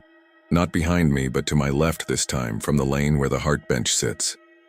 That's not what I asked, it said, and the way it said it, casual and irritated like someone asking you to repeat yourself at a party, made my skin feel too tight. I could have run. I didn't. I made myself walk, same pace, same breath. I reached the office door, and when my key didn't catch on the first try, my hand shook enough to smack the door with it. Once I was inside, I hit the lock and stood with my forehead on. The cool glass of the little window set into the door. My radio was still on. Kiara said my name 3 times, each one a little sharper. I answered and lied. I said I thought I heard someone by the fence and I was going to check it on the camera. I said I needed her to verify the gate on the east side. I said a lot of things that sounded like work. I queued up the camera from the angle that hit the heart bench and the lane behind it. For a second, the image wobbled, rippled, and then steadied. In that second, the pale knot person folded between 2 stones the way fog folds when you walk through it. When I finally told Manny, he didn't say, "I told you so." He took a long time answering. Then he said, "You didn't answer, right?" "No," I said. "Good," he said. "I did once." She asked me twice, and the second time it sounded like my sister, so I answered with the nickname my family uses. I thought I was being clever. She said my full name back, middle and all. She said it, like my mother. I told Dawson I had stomach trouble, and I sat in the bathroom stall with my radio off for half an hour because it felt safer there. I don't work brave. I work smart. "Is that why you told me about the middle name? Why you don't wear it?" "That's why I don't talk about any of this with most people," he said. "This place gives you what you give it. Don't give it your name." He put in his notice the following week. He couched it as family stuff and a better offer at a warehouse out by Katy. But when he came in to drop off his badge, he took me aside out front and said, "You're good at this, but you're not reckless. Don't try to prove anything to anybody out here. If she asks you a 3rd time, don't be there to hear it." Kiara and I kept working. We didn't look for anything, and we didn't ignore anything obvious. Sometimes we would hear footsteps on that far bridge when there wasn't anybody there. Sometimes we would catch the smell of flowers with no flowers around. Sometimes we would see the cameras blink like they were embarrassed by what they'd seen. One night near 3, Kiara came into the office pale to her lips and said someone had asked her name from behind a cedar in a voice that sounded like her grandmother. She didn't answer, and she walked away without running. And when she reached the lane, she realized she'd walked in a half circle and was back where she'd started. She locked herself in the bathroom for a while, just like Manny had done, and came out with her hair tied up too tight and her eyes hard. "I'm not quitting," she said, and she didn't sound like she was saying it to me. One night, a deputy rolled through on his report loop and parked his cruiser under the oaks near the office. He asked for coffee, and we apologized for the coffee. He stood in the doorway after 2 sips, listening, like you do when you're not sure if you heard your phone or not. "You got kids?" he asked me. "No," I said. "I got 2, he said. Sometimes when I'm out, real late, I hear my oldest say Dad the way she says it when she's about to cry. Makes me feel stupid, like I should be home picking up laundry. Tonight I swear I heard it at your gate." He set the coffee down and left it. "Y'all stay safe," he said, and didn't take the coffee to go. The last night I worked there, I wasn't planning for it to be my last. That's how last nights work. It had rained earlier. The ground was soft in spots. The oaks threw little drops after the rain quits that fall in slow motion, and if you stand under them, it feels like time has a leak. The chapel had been open for a late service and somebody left a candle going. I put it out and wrote a note on the board to remind the day crew to check. Back outside, the air drew down into that deep quiet again, the kind you don't realize. You're hearing until it's like a weight on your ears. I decided to take the long way round the back to the east gate, a route I don't usually take because it hugs the line of family plots where the stones are close together and the oaks hang low. When I turned the corner at section H, I saw a pale edge of a dress slip behind the heart bench. It wasn't a trick of the eye this time. It had mass like a person has mass. My feet did that thing where they want to go toward the thing that scares you the most. I went slow. "Ma'am, park hours ended at sunset," I said. Because that's what you say. I'd said it enough to hear the humor in it right there in that moment. The white of the dress moved again, gliding the way a person moves when they don't pick their feet up enough, but there was no sound. The grass didn't bend. "Ma'am?" I said, and I was close enough now that if a person had leaned out, I would have seen them entirely. She did not lean out. She was suddenly simply standing there in the lane beyond the bench, and I don't know how to write that sentence without making it sound like I blinked and she teleported. But that's how my eyes and my brain disagree on it. She didn't glow. She didn't bleed. She didn't lift off the ground. She just stood, hands at her sides, hair hanging over one shoulder, dress falling straight. Her head was tilted the way it was in the photo. The light bounced flat off her dress and face in a way my brain couldn't decide was skin or silk. For a second, I had the very clear thought that if I lifted my camera phone, she would not show up even if I took a picture. "What's your name?" she asked me, and the words were shaped the way my mother's voice shapes them. It felt like a hand on my chest under my ribs. I didn't answer. I wasn't going to answer because I could feel the lock on that door in me and I had both hands on it. She tilted her head the other way, more curious than impatient. "What's your name?" she asked again, a little brighter, and the sound seemed to come from above me and behind me at the same time. From the oaks, from the gaps between the stones, from the lane behind my left shoulder. It sounded like two voices in sync. Three. I smelled flowers so strong it was like standing in the cooler at a florist too long, sweet until it curdled. I think I said, "No," or maybe, "Not tonight." Or maybe I didn't say anything out loud, and that was a wish. The pale shape eased to my right without moving its feet. The cold packed in behind me as if a crowd had leaned in to hear what I would say. The third time the voice asked it soft like a secret and sharp like a hair pulled from skin. "What's your name?" Something broke then. Not outside, but in. Me like a rubber band I'd been twisting too long.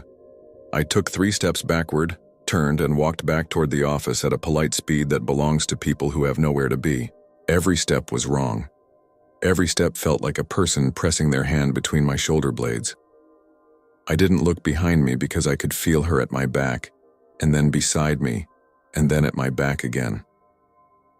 When the office door finally opened, under my hand the air inside felt thin and too bright. I locked the door. I sat down. I did what we always do when we are afraid and want to make the fear small. I made notes. I noted the time. I noted the lane. I noted the weather. I noted that I might have a sinus thing because of the smell. I watched the cameras, and in the frame that looked down section H, something pale slid from left to right in a single flicker, and then was gone. And then the camera blinked, embarrassed. I pulled the logbook out of the desk and thumbed back because it felt like reading a history of a place would pin the place down. Several pages back, neat handwriting from years ago, I found a practical note in the margin. "Ask Dawson to get better locks on East Gate." Under it, someone else had written like a joke or a dare. "Ask her name." Under that, different ink, different hand. "Don't. She'll ask yours. She'll say it right." I closed the book. I signed out. I took Dawson's lousy tie off and left it on the desk. When Kiara came in the next night, I told her I had headaches and needed a few days. I meant it when I said it. A few days turned into a week, then 2. I started driving to a different side of town to avoid the right exit. When I finally told Dawson I was done, I told him I had a better schedule somewhere else. He told me to keep the uniform polo just in case I changed my mind. It hung in my closet like a leftover breath. Sometimes at night I wake to what sounds like acorns pinging on my bedroom window, even if there's no tree outside it. Sometimes I smell lilies, where there are none. The apartment noises the complex makes, pipes, HVAC, upstairs neighbors, line up in ways that want to be footsteps down a lane. A few nights ago, the white noise app on my phone hiccuped the way the cameras used to do, and the static turned into voices for a second, not words, just shape, and then back to ocean surf. I turned it off and tried to sleep to the hum of the refrigerator. I didn't put my middle name in this story. You can look. It isn't there. That's not superstition. That's not drama. It's a rule. It held there, and it holds here. I still don't know what she wants with your name or if she wants anything at all. Manny thought maybe it's a game she plays or a test or a habit like those candles that burn faster than they should. Kiara thinks she's pulling at threads to see which ones lead out of the trees. I drive past the cemetery sometimes without planning to. It's not far from a grocery store I use, and the way the oaks lean together across the road makes the lane look like a mouth. The last time I drove by, I slowed at the light and looked through the gates and thought I saw a white shape where the heart bench sits, not moving, just part of the line of things that don't move. Lambs, angels, stones, the quiet. I kept my eyes on the road. I kept my windows up. A night or two later, I woke up because the room felt colder than the air conditioner could make it. It wasn't a gust or a draft. It was that freezer door cold that moves like a person and stops when you stop. My phone lit on the nightstand for no reason I could see. I told myself it was a notification. I told myself anything. I didn't roll over to look at it because I didn't want to see my lock screen light reflect off anything behind me. I lay there and counted to 100 like I was a kid again. Around 63, someone leaned close to my ear so gently that the fine hairs on my neck rose before the sound came. The voice was ordinary, not theatrical, not far away. It was the voice you use when you're not trying to wake the other people in the house. "What's your name?" she asked. I didn't answer. I didn't even think it, not in words. I kept my breathing slow. I reached for the nightstand drawer where I keep nothing important, and I pretended I was reaching for a tissue because this is what we do. We put one ordinary thing between us and the dark. After a long quiet, after my chest stopped trying to go too fast, I heard a breath that was not mine let go near my shoulder. Then nothing. The room warmed all at once. The phone screen went dark. Down the hall, my fridge clicked. A car passed, outside. The world reassembled itself in layers. After a while, I slept with my back to the wall the way I used to sleep in bad apartments where the locks didn't fit. Some mornings, when the city is just waking and that little thin light comes through the blinds, I will think I hear acorns on my car or paper scratching softly on paper, like a pen writing the first part of a word. I usually get up then. I make coffee. I let the normal day noise drown the rest. If the idea of me telling you this makes you feel like you should go see for yourself, like you should stand under the oaks and wait for the air to pull tight, please don't. Nothing out there is waiting for you specifically. It's worse than that. It's patient. It will take whoever listens long enough. If you happen to be near White Oak, if you pass a set of iron gates with oaks leaning in, keep your windows up. Don't slow down. Don't stare. If you do, and if you hear a woman ask you something in a voice that feels like your own family, like a name you only hear on your birthday or in trouble, keep it to yourself. Name it nothing.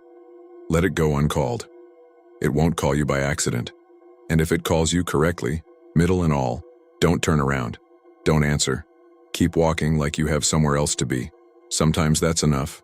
Sometimes it follows. Sometimes months later, when you think you are done with it and it is done with you, you will feel the cold pull up behind you and you will hear a voice shape itself the way only someone who knows you well can shape it, and you will have to decide in that breath whether your name belongs to you after all. I'm not from the kind of family that scares easy. My dad fixed windmills for a living and my mom ran a tiny feed store that doubled as a post office.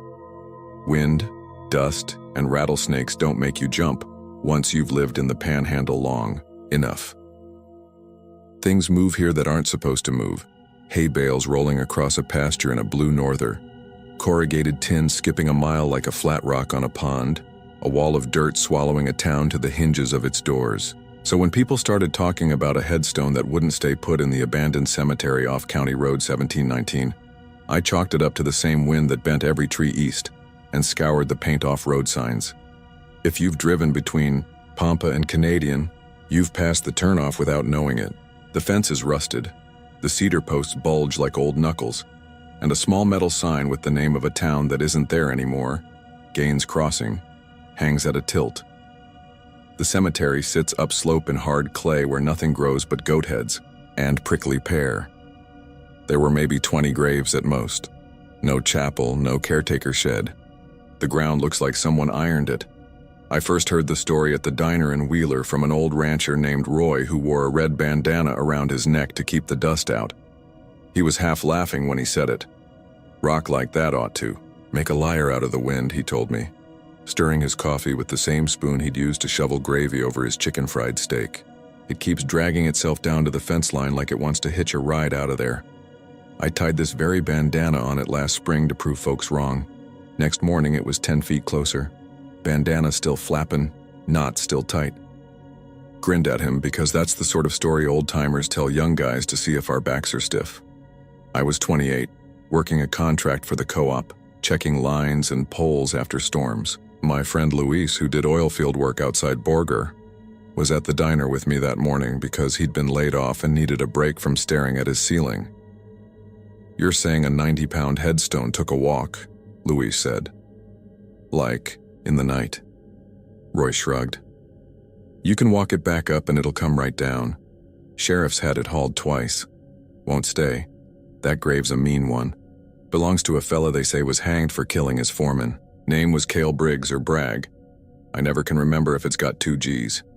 From the far booth, the sheriff himself looked over. We all knew him. Sheriff Mayfield, steady as a fence post, gray mustache like a brush. He wasn't smiling. "You boys want my advice," he said, voice even. "You let sleeping headstones lie. I got more pressing business than hauling granite up a slope so folks can say it slid down again." "You believe it really moves?" I asked him. I expected a chuckle. "I believe I've signed for 2 invoices from Pruitt Stone and Monument. For work I shouldn't have to do," he said. "And I believe it moved while my deputy was taking pictures, that's what I believe. I'm not proud of what pushed me to go out there. Part of it was boredom. A big storm had blown through and we were waiting on a replacement transformer. But more than that, it felt like a dare. Where I'm from, we don't like being counted among the gullible. If you can measure a thing, you can settle it. So I called my cousin, Melissa. She's an EMT in Shamrock and a stubborn kind of fearless that gets her in trouble. She said yes before I finished describing it. We picked a Saturday. Luis brought a cooler, a tape measure, 2 headlamps, and the kind of laugh he uses when he's betting against me.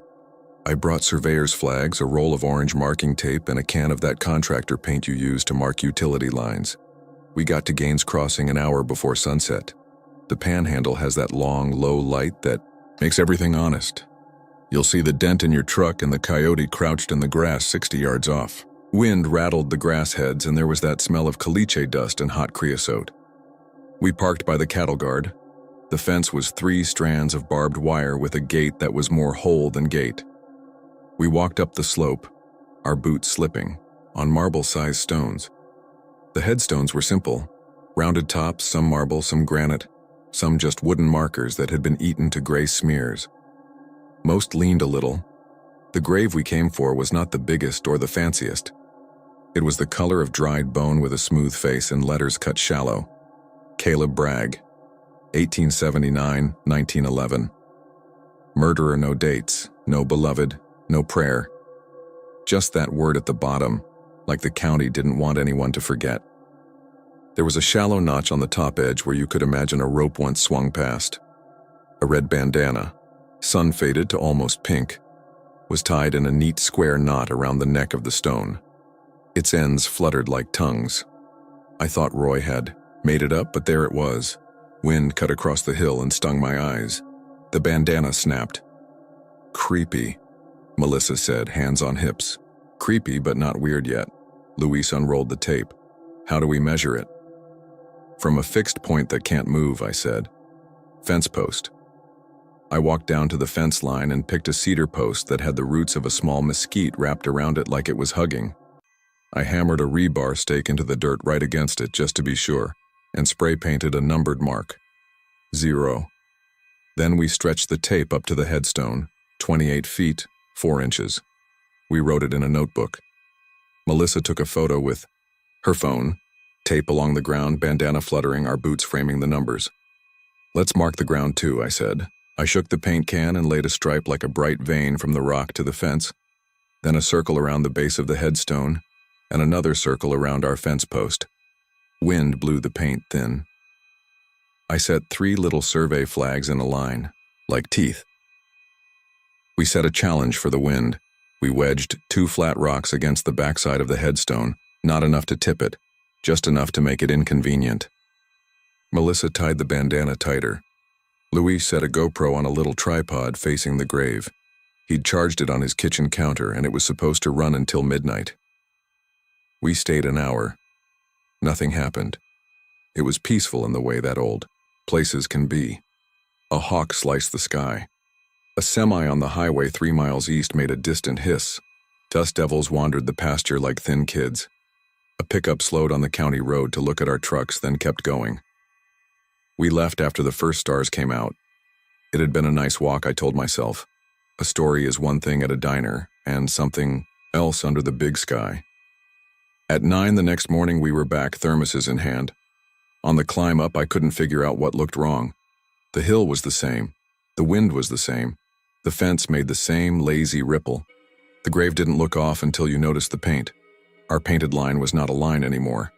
It kinked and veered like someone had grabbed the middle and dragged it lower. The 3 survey flags leaned as if tugged.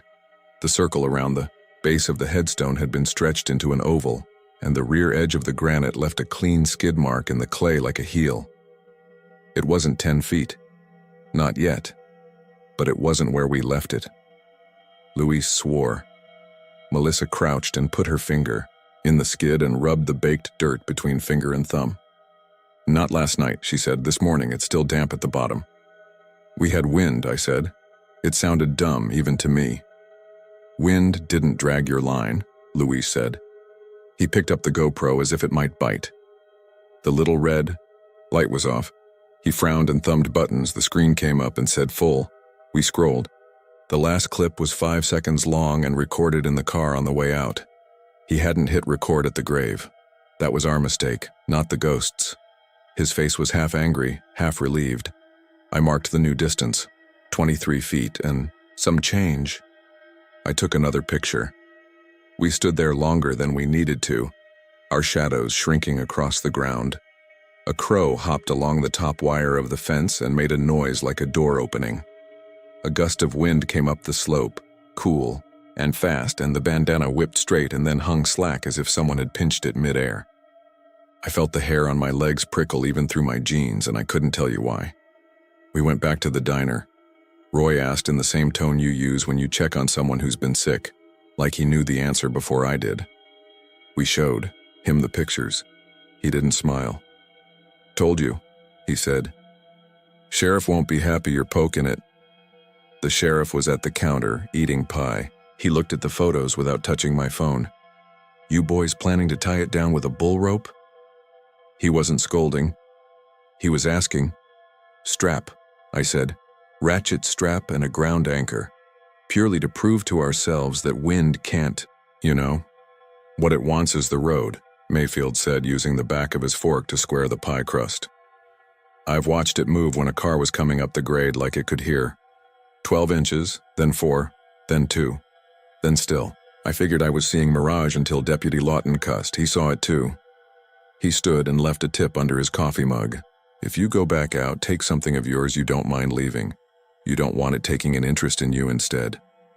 I laughed then, because fear and pride live in the same pocket, and both feel like heat at the back of your neck. I shouldn't have laughed. We were already in it. We went out again that evening with new equipment. We anchored an auger into the clay near the fence, the kind you'd use to tie down a trampoline. I ran the ratchet strap around the headstone the way you'd strap a fridge in a pickup bed. We tightened it until the strap sang. The tape said 23 feet 1 inch. I patted the stone, an honest, awkward gesture, and felt heat.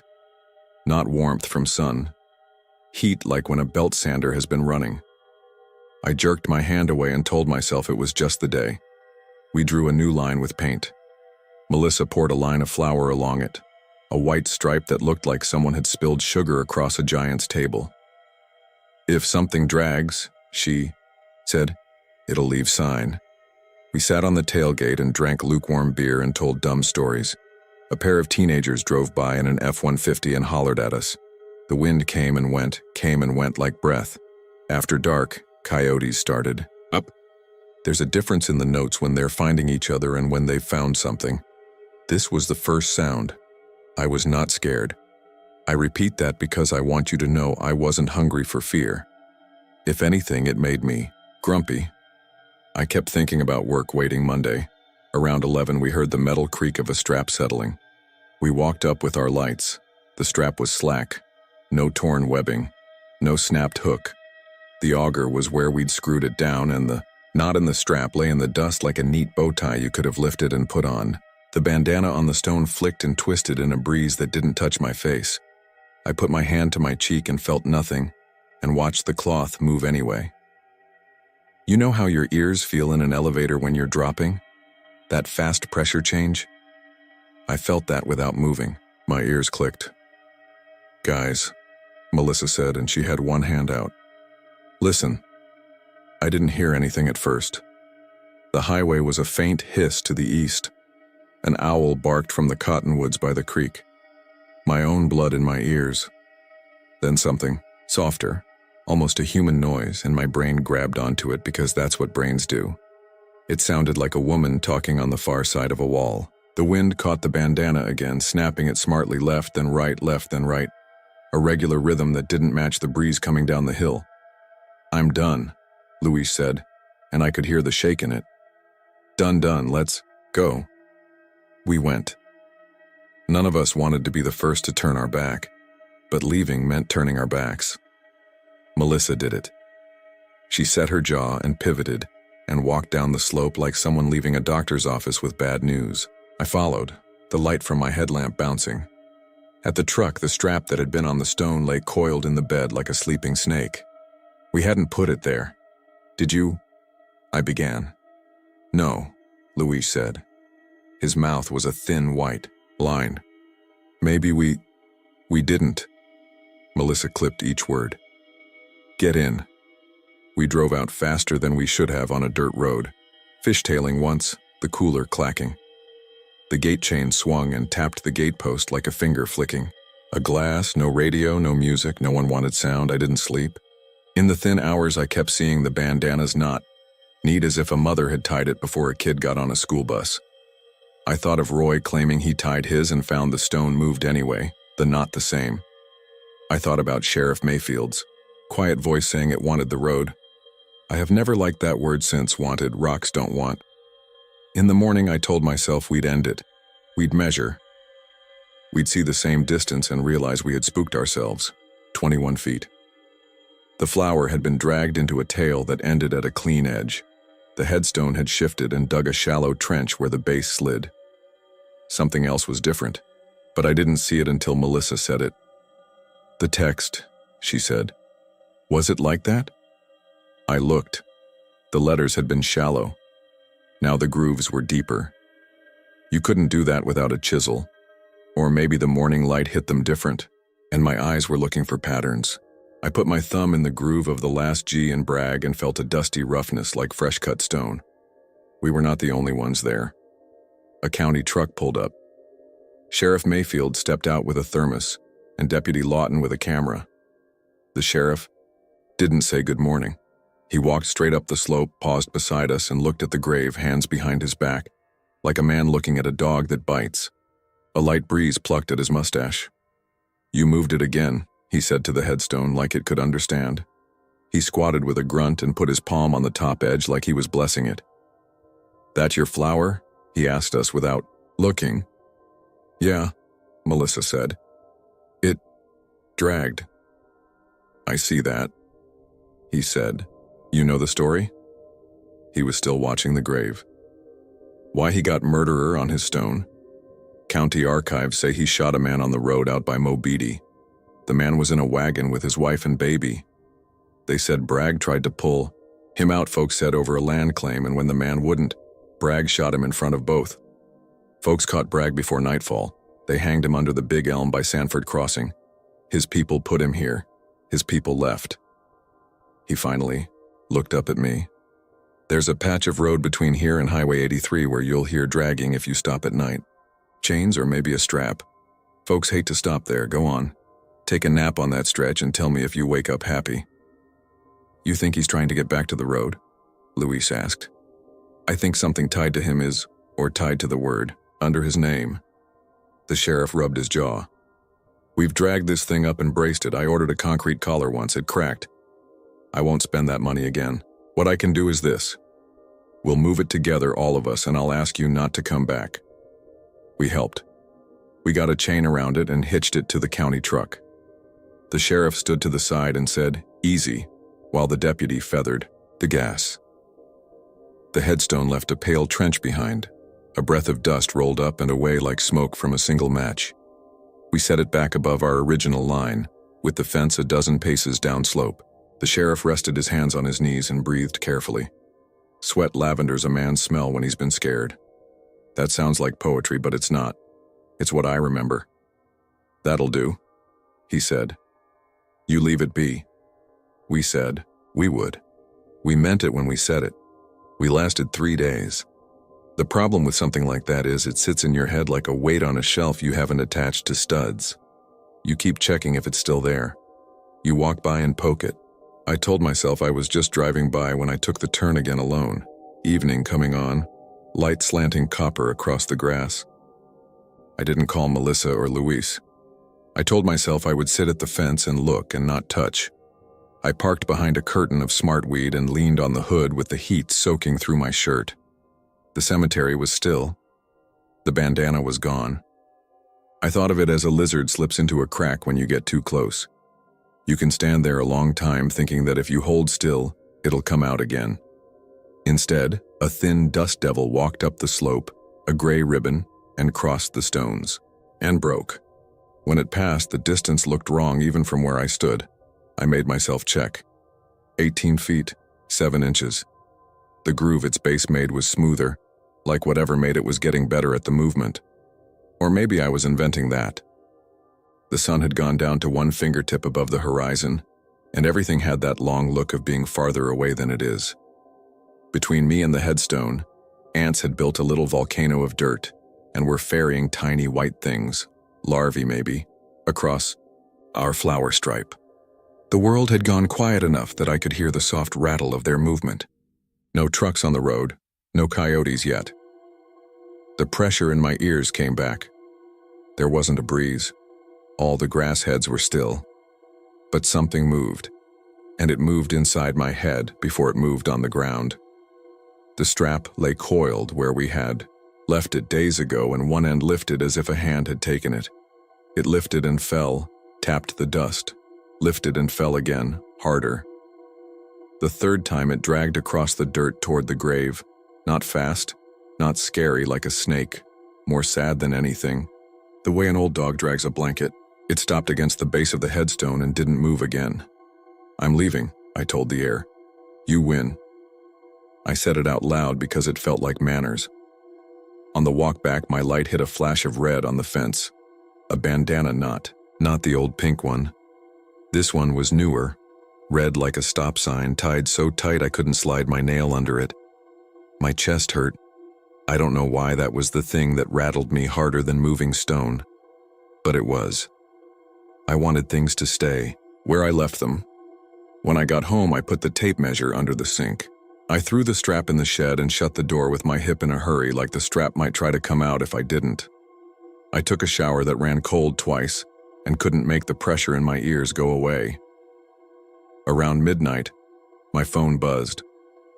Melissa, you went without me. No greeting. I stared at the words and wrote back, I won't again. She said, don't, okay? Then, after a minute, I keep hearing a ribbon flick.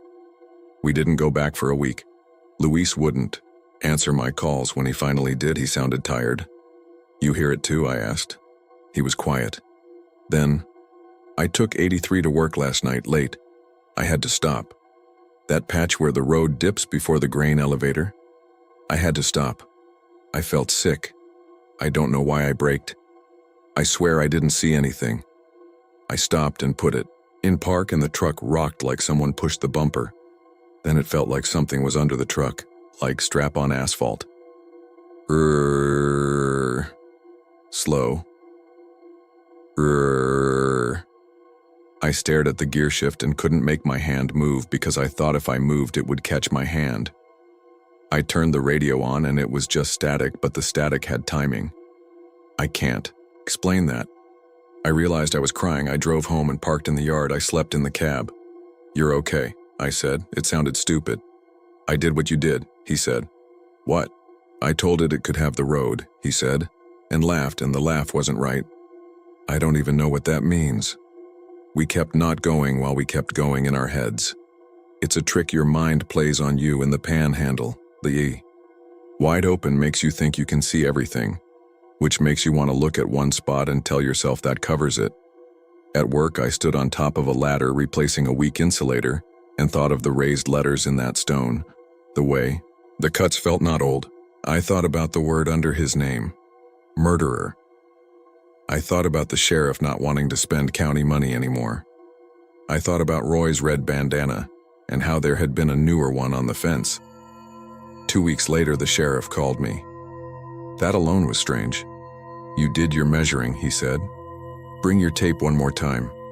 He didn't say please. He didn't have to.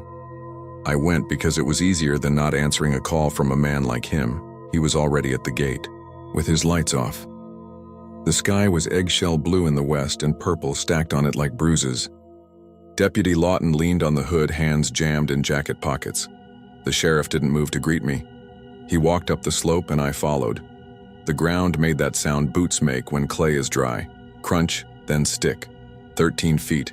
You could see where the fence nearby had been leaned on from the inside. The cedar post tied to the mesquite was bent at a new angle. The sheriff stood with his thumbs hooked in his belt and didn't speak for a minute. "I can't keep pulling that thing up," he said finally. "I could tell folks to quit coming, but folks are already not coming. Ranchers are moving cattle a different way. Highway department called me about the turnout because someone keeps parking on the shoulder at night and stepping into the road. You ask me, it's not the stone that's dangerous. It's people trying to get a look at it with their heads bent over a phone. You see my problem?" He turned and looked at me. The last light made his eyes opaque. "You're the only one who bothered to measure instead of run your mouth. I don't think measuring helps, but it keeps your feet in the dirt. So here's the field test, son. We put it back up there again, and if it can't be kept, we think different. There's a way to talk to a thing that won't move. You set your shoulder and don't yank, you adjust your grip." The chain bit my palm and the smells of metal and old soil came up in short bursts. We got it higher than before, farther back than it had been when I first saw it. We didn't strap it this time. We left it like you leave a dog that always finds its way home. A little food in the bowl and the gate unlatched. The sheriff said thanks without saying thanks. He clapped my shoulder once with a hand that weighed more than it looked. When we walked back down, the bandana on the fence had tied itself tighter, or it looked tighter because I knew it was there.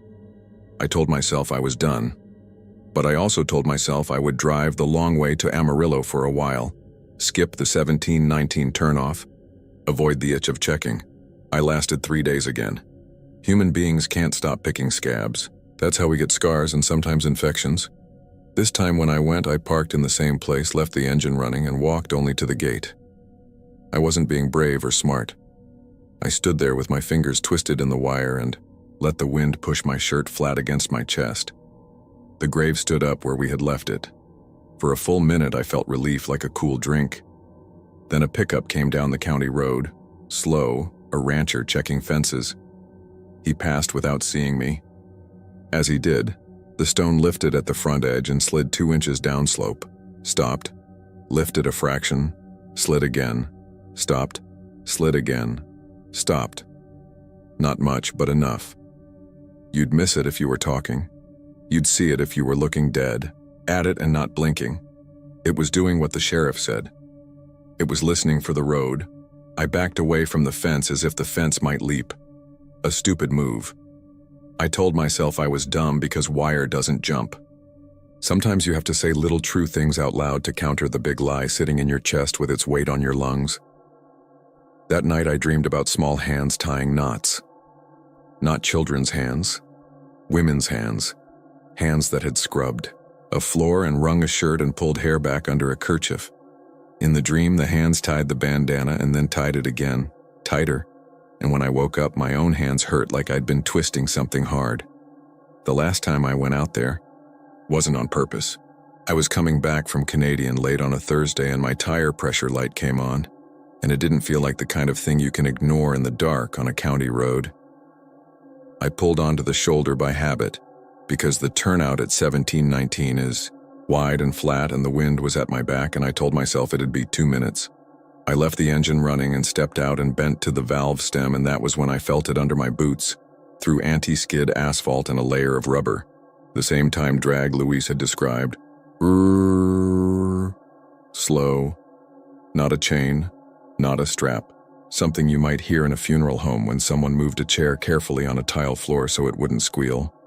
Behind me, a red bandana unfurled from somewhere I couldn't see. Mirror, fence, the edge of the world, and draped itself over my shoulder like a sleepwalker putting a blanket back on. I stood up as slow as a man in a bad back commercial. I didn't shake it off, not because I wasn't scared, but because I was so scared any sudden move felt like handing someone a lighter at a gas pump. A set of headlights crested the rise to the west. My brain ran 2 tracks at once. Don't be in the road and don't be alone. I raised my hand, palm out, like a guy with a car in trouble. The truck slowed. It was the sheriff. I didn't plan that. It's just small counties are small. He rolled, his window down, and I heard radio static with a steady beat inside it. Not like anything I'd call music, not like a storm. Something like a metronome on a desk. "You all right?" he asked. His eyes flicked to the bandana on my shoulder without surprise and then back to my face. "I think," I said. My voice had gone hoarse. "I think it doesn't want me." "Wouldn't count on what it wants," he said. "Some things want in a way that don't include you." He put his truck in park and we stood there a minute facing north, shoulder to shoulder, like farmers looking at a field. The wind came sideways and then eased. Somewhere a late freight laid a horn down low and long. My tire gauge said what I already knew. My tire was fine. My dashboard light had been lying. The bandana slid off me as gentle as a sigh and snagged on the gate a few feet away without ever touching the ground. We went up the slope with our flashlights and watched the headstone longer than either of us wanted to. We did not speak the name on it. I'm not superstitious except when I am. Once, when both of our lights were moving and the wind was steady and no cars were on the road, the stone tilted toward us half an inch and then resettled like someone shifting in a chair to see you better. "See?" the sheriff said quietly. I don't know who he wanted to see. Me, his deputy, the wind. "It hears. Whatever it is." "What do we do?" I asked. "I keep telling folks not to come," he said. "I tell them if they tie anything on the fence, tie it where the wire is heavy and the post is sunk deep, not on the gate. I tell them don't stop by the dip in the road, and I keep an invoice form for Pruitt Stone and Monument in my desk drawer anyway. That's all I know to do." We walked back down. My teeth hurt in that way you get after a long airplane descent. The radio in the sheriff's truck clicked and hissed, a voice buried in cotton, and for a second I thought I heard a woman say, "Let me see." But that might have been my brain trying to read clouds as animals. The sheriff didn't comment. He tipped an invisible hat when he drove away. I stood in the turnout until my knees shook. You might want a big clean ending. I did too. I wanted to tell you we poured a concrete slab and it never moved again, or that we dug up the grave and found chains under it, or we dug up nothing and filled it with road base and the world righted itself. People like to hear that order can be restored with enough labor and money. It's not that kind of story. They put a new cattle fence up last month along that stretch. The posts are taller and stouter, that's good. It won't help. The bandanas keep appearing. Not just red. Blue once. A black one that turned gray in a week. They tie themselves, or someone ties them when no one is looking. And if you stop to take one off, you'll put it in your pocket. And later, when you're trying to unlock your front door, your keys will be wrapped in it, and you won't remember doing that. Sometimes on a still evening after 6, if I sit on my porch and the light is a certain way and the evening train is late, I can taste grit at the back of my tongue and my ears pop, and I know the stone is moving. Not far, just enough to make the difference. The way an hour makes a difference when you leave a roast in the oven. Melissa says she dreams about being buried in clay and not minding. Luis got a new job out at the plant and won't take 83 anymore. He takes the long way, around through Perryton, adding 30 minutes to every commute. He says it helps him sleep. He still keeps the strap in his shed. He still won't throw it away. A couple of months ago, I saw Sheriff Mayfield at the grocery store. He was in line with a bag of flour and a stack of cheap plastic survey flags, the exact kind I buy. He looked embarrassed. The way you look when you're buying something practical and it makes you feel like a fool. He nodded once. Neither of us said where we were going with what we'd bought. I didn't ask how many invoices he had printed that week. If you take 1719 and turn into Gaines Crossing, do me a favor. Don't do it alone. Put your phone on airplane mode and tie your shoes tight. Walk up the slope and read the name. Don't say it out loud. Count your steps to the fence and back, and don't count again if the number is different by 1. If a bandana is tied on the gate, leave it. If there isn't one, leave it. If you hear the sound of something dragging slow on a hard surface and you can't see, stand still until your ears pop. It will pass. If it doesn't, that means you're the one who told this story today, and the stone is listening to you instead of me. I'm sorry if that's the case. It means it's your turn to keep measuring and never stop it. Your turn to promise yourself you won't go back and then go anyway. Travelers have said one headstone moves. That's the telling. The truth is smaller and worse. It doesn't matter where the stone ends up. The road is already there, and the fence line can keep shifting until the wire hums with it.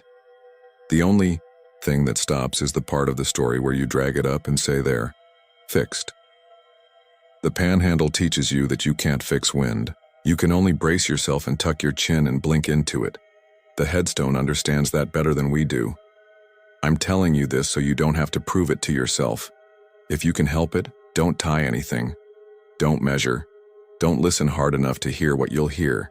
But if you do, if you're up there with that wide sky on top of you and you feel the pressure change in your ears and you look down and realize your own shadow is shorter than it should be, don't panic. Don't run. Don't turn your back on the gate either. Do the only honest thing. Tell it that you're just passing through, that you belong to the road like everything else in this flat country, and then leave. Keep your eyes forward until your headlights hit Highway 83 and other people's stories grab onto yours and pull you along with them. If your rear view shows something pale and square and closer than it should be, don't check twice. You'll feel it move when you tell someone else later. You'll feel the little slide under your tongue. You'll hear the soft rrrr in your throat. That's how far it followed me. I won't go back. That's the same lie I told you earlier. I know. Maybe the next time I'm in Wheeler and I see Roy's red bandana around his neck faded to pink, I'll say I'm done and mean it. Then the train will lay its horn down and my ears will pop, and something in me will stand up like a dog hearing a truck. And I'll find the tape measure in my hand, and I'll drive out to where the land is flat enough to argue with the sky, and I'll tell myself I'm just stopping to check my tire. That's how it gets all of us. One little practical thing at a time, until there you are at the fence, counting the feet between what's supposed to be left behind and the part that keeps coming for the road. I'm not going to use our real names because this is a small town and people still visit the cemetery I'm talking about. If you live south of San Antonio, you can probably guess it anyway. It's the little place off the farm road outside. La Vernia, the one with the low stone wall and the live oaks that lean over the graves like they're listening. There's a Bill Miller about 10 minutes back toward 1604, and if you pass the feed store, you've already gone too far. The ground. Out there is white limestone under a thin crust of dirt. Even the grass looks tired most of the year. The old folks call it caliche. It's hard. It cracks in summer, and after a rain, it swallows your shoes. The story we all heard growing up was simple. At night, if you stand still near the west fence and turn off every light, you can hear screaming under the ground. Not loud, like someone being hurt in front of you, more like voices pushed through a wall, muffled and panicking. People said it was pipes from the water co-op, or wind in the live oak roots, or coyotes running the creek bed. Some said it was just disrespectful teenagers freaking themselves out. Either way, the rule was, pay your respects and be gone before dark. The night it started, we were 17. It was late September. The air was hot and heavy from a storm that never quite arrived, and we had just left a funeral there for the grandmother of a kid we knew from school. After the crowd broke up, 4 of us drifted toward the trucks at the back of the lot. It was me, Marco, my cousin Jay, and Tessa. We were the kind of friends who spent weekends cruising between Sonic and Whataburger because there was nowhere else to go, and we had enough bad decisions behind us to feel like we were invincible. The cemetery was quiet. The only sound was a wind that smelled like wet dirt and hot asphalt. The groundskeeper, a sunburned guy with a Spurs cap and a broom, was raking flower petals into a pile near the gate. He had the loose, easy walk of someone who knew every inch of the place. He told us kindly to head out early because the back fence had soft ground from irrigation. He said soft like it meant something more. Then he added, "Don't stand and listen. Folks think they want to hear what the earth says. They don't." I remember that because it sounded like a line from a movie, and because he said it without any smile. We went home, ate, pretended to do homework. Around 10:30, Marco texted that he was bored. At 11, he texted a dare. "Let's go listen to the screaming earth and prove it's just a farmer draining a tank." He sent a pin.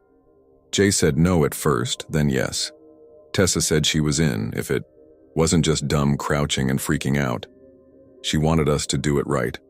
No lights, no talking, no running, 5 full minutes. It was a Thursday. If I had gone to bed like a normal person, I'd probably sleep better now. I grabbed my dad's little mag light and a cheap voice recorder I'd bought for a school project and threw them in my backpack. I didn't plan on recording anything. It just felt like the kind of joke you could turn into a story later. Something you could play back at lunch to make fun of Marco when he swore he'd heard a demon. We met on the shoulder where the fence dips. The moon was behind clouds and the only light came from the red blink of a radio tower somewhere beyond the trees. You could hear the highway in the far distance like someone rolling a bowling ball down a long alley. There was a smell, I think, about a lot now, kind of sweet and sour, like cut green stems and something open and alive underneath. The church has irrigation back there, and the soil stays damp longer than you'd think. We hopped the low wall and followed the dirt path between the stones. The grass tugged at our shoes and made that whispering sound grass makes when it's a little wet. We stopped where the headstones thin out near the fence. I'm not going to write names on markers. It felt wrong to read them that night, and it feels worse now. They were old stones, some with Spanish names, some German, some dates worn down to pale commas. We stood like kids who had snuck into the school gym, jittery, half giggling, ready to claim we were bored if nothing happened. Tessa was the one who took control. She said we'd put our phones on airplane mode to avoid any buzzing or interference. She had a watch with a second hand. She set 5 minutes, whispered now, and turned off her flashlight. The others followed. I clicked off mine. The dark was honest and complete. We stood in it with our shoes just touching the edge of the grass. For the first minute, all I heard was my own heart and some bug working at a tree. Somewhere a dog barked and then stopped, like it had remembered something. The heat pressed on the back of my neck. Jay shifted his feet and the ground made a brittle crunching noise. I started to worry we were going to desert the plan because boredom is louder than fear, and then I realized I could feel something under my shoes. It was not a tremor like from a big truck passing. It was finer than that, a tiny grainy vibration like the hum you get when you rest your hand on a running dryer. It was there, then gone, then there again. If I moved my weight heel to toe, it changed, like the ground was breathing against the bones of my feet. I was about to whisper that the church must have some pumping going on when Marco took in a breath so sharp he sounded like he'd been hit. I don't know if there are words that make this sound clear. We heard voices under us. Not human loud, not clear but impossible to mistake for wind. It was like hearing a conversation through a sheet of thick glass. The words themselves didn't resolve, but the shape of them did. The panic did. If you've ever heard someone crying and trying not to cry at the same time, you know the throat choke sound I mean. That's what it was, multiplied, layered, coming up from the dirt. Tessa's watch ticked. None of us moved. After another few seconds, the ground under my left foot felt softer, though when I reached down, my hand found hard turf and short, wet blades. It was a sensation, not a fact. Under the voices was another noise that I keep remembering at random times, even at the grocery store when a fridge motor kicks on. It was a long, low exhale. That's the closest I can get. Not air moving past your ear. More like air moving through soil next to you, running along your bones. Jay whispered, "Okay, done, let's go." And his voice sounded small, like a kid's voice in a big empty gym. Tessa said 30 seconds. The voices changed then. I swear this is true. They stopped their overlapping rush and shifted together. It felt like being in a room when a crowd quiets down in one sweep. I had the patient, terrible sense that whatever was making the noise had turned. I don't know toward what. I don't know if it was toward us or toward something else. It just felt like attention. The ground firmed under my feet as if all the air had been sucked out of it. Tessa said, "Okay, done," and we moved. Nobody ran, because nobody wanted to be the one who went from quiet to sprinting. We walked fast to the wall and climbed. The radio tower blinked. The clouds were moving. My hands were sweaty, and when I wiped them on my jeans, they left dark streaks that smelled like fresh-cut plant stems and something warm, like copper. I don't remember getting to my truck. I remember the click of my door locking and the way my engine felt weirdly loud. I remember that we didn't talk until we hit the first stop sign, and then we talked too much all at once, like we were trying to cover something up from ourselves. We agreed to meet the next day at noon and call each other if anyone had freaky dreams. None of us wanted to admit we were going to keep thinking about it. I lay awake in my room with the fan on high and kept feeling the phantom of that vibration under my bare heels. Around 3, I sat up because I was sure I was hearing it again, a low exhale under the floor. Our house is on a slab, there's nothing under there. I told myself it was the AC and finally fell asleep just before the sun came up. In stories like this, the things that happen next are usually big. For me, it was small things that stacked up. The next morning, my shoes were still set by the door, rims of caliche dust around the soles. I tapped them out on the step and pale dirt fell in a puff. It smelled like the cemetery. It shouldn't have. Dirt is dirt. But it wasn't. Not to my nose. When I got to the cemetery at noon with the others, the groundskeeper was by the gate, again. He leaned on his rake and frowned without being mean about it. "You kids were here late," he said, not a question. "Don't." He let us in anyway. Families were visiting. A man in a straw hat was setting a mason jar of zinnias. A woman was talking softly to a name on granite while her 2 little boys chased each other along the path.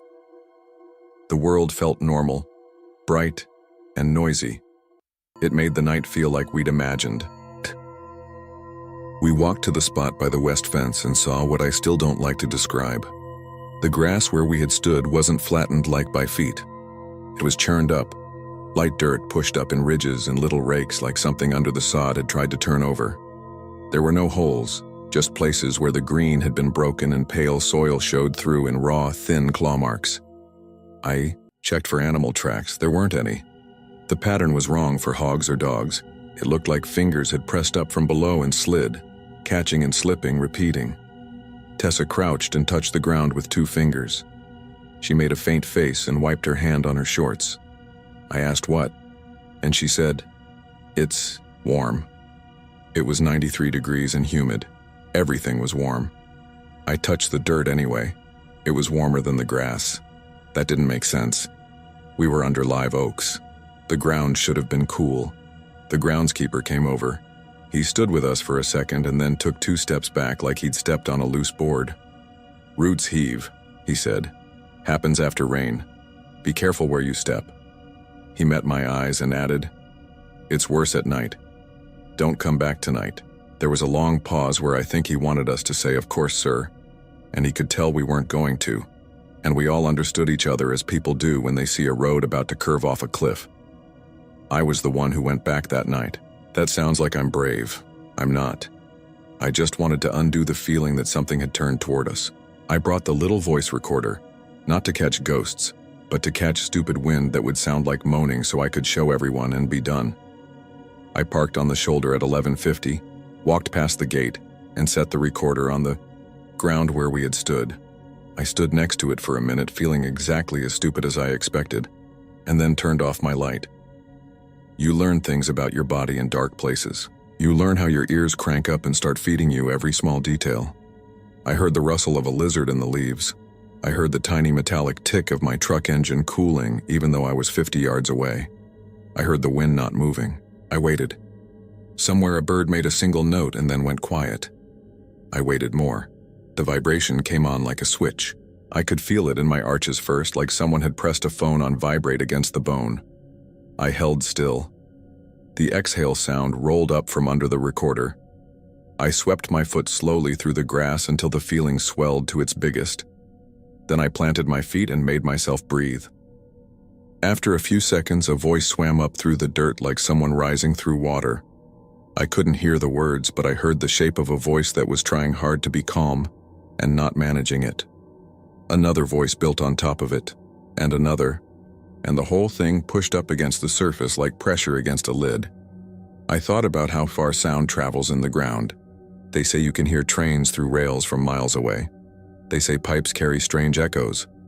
I thought about those things to keep my body from going somewhere without me. I let the recorder run for exactly 5 minutes, gathered it, walked to the wall, and made it all the way to my truck before I looked back. When I did, I saw the grass lift and settle one time in a circle as wide as a kiddie pool, like something big breathed out. At home, I put the recorder on my desk and stared at it. I didn't press play. I got in the shower to wash off the smell of dirt and green stems. I stood there too long, and when I turned off the water, I heard the exhale sound under the tiles. That was too much. I dried off and pressed play. When people post clips online and swear you can hear voices you usually can't, you hear what you want, or what they make you want by telling you first. I didn't have anyone telling me what to hear. The first minute of the recording was just crickets and night hiss. Around 1 minute and 20 seconds, the static thickened. The low exhale came in. I turned the volume up. The gain on that little recorder is bad. It makes everything sound like it's happening under a blanket. The voices came after that, layered and thin.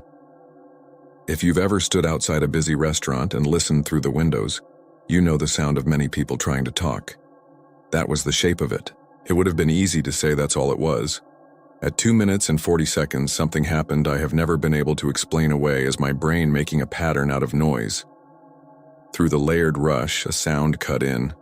Closer to the microphone than everything else, it said my name. Not nicknames, not something similar, my first name the way my mother says it when she's trying to get my attention in a gentle way. Not how my friends say it. I paused the recording with my fingers shaking without me telling it to. I sat for a long time on the edge of my bed. When I played it again, I expected to hear I'd imagined it. It was there. My name. Then the rush of other sounds washed over it again. 2 seconds later, there was a short, sharp intake. The recorder picked up the air on its own capsules. After that, it was just the wind that wasn't wind until I clicked stop. I didn't sleep. I watched the walls get lighter and listened to the house make its night to morning changes. At 8:30, I texted the recording to the others with no comment.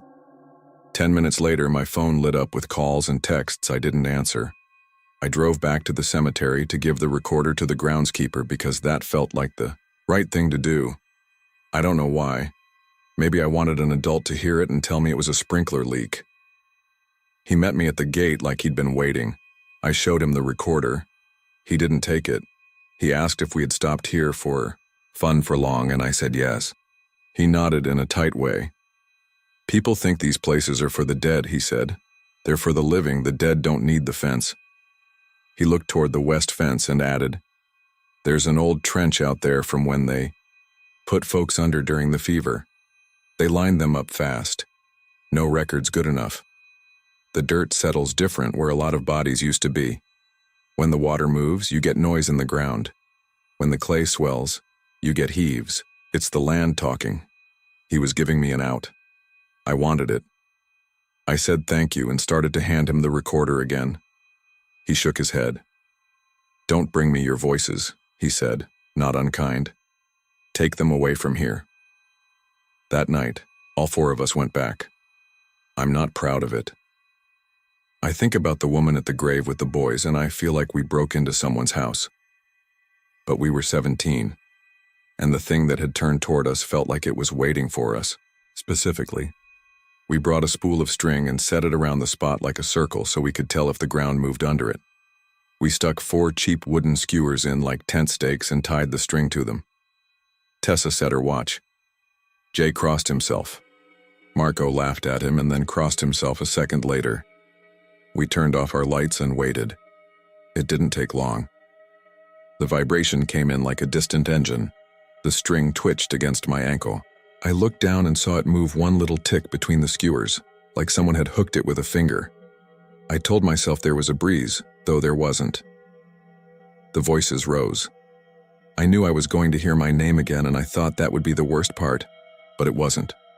The worst part was feeling the ground under my right foot stop being ground in the way I've understood ground my whole life.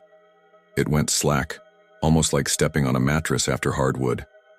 I shifted my weight and it firmed. Tessa reached for my arm in the dark at the same time my own name rose from the dirt right under where my heel had been. It didn't sound like my mother that time. It sounded like me. Not a recording, not a mirror, just the shape of my own voice pushed through something heavy. Marco said quietly, "Okay, we're not doing this." He took a step and the string went tight. He tripped, swore, and in that stuttered moment, the earth, inside our little circle, made a heavy sigh. The ground didn't cave in, not all the way. A pocket opened with a sound like wet paper tearing, and the grass in the circle depressed by maybe 3 inches in the middle. Tessa's sneaker slid toward it and she caught herself. Jay grabbed her other hand. My body moved without my head and I pulled them both back. For a second, the 3 of us were a little team in a tug of war with the lawn. It held us. We backed. Away. I know what a sinkhole is. I know about air pockets under sod. This was not that. Or rather, it was not only that. When the ground settled, it didn't stay settled. It pushed back up underneath like someone on the other side had pushed, with both hands. The string went slack. We didn't talk. We walked to the wall and climbed. On the other side, the 4 of us stood in a loose square and breathed like we had run far. At the road, we started talking too quickly again, all the voices covering each other. Under the chatter, I caught a single sound given off by all of us at once, a sort of quiet, embarrassed relief sound. We laughed. The laugh felt like crying.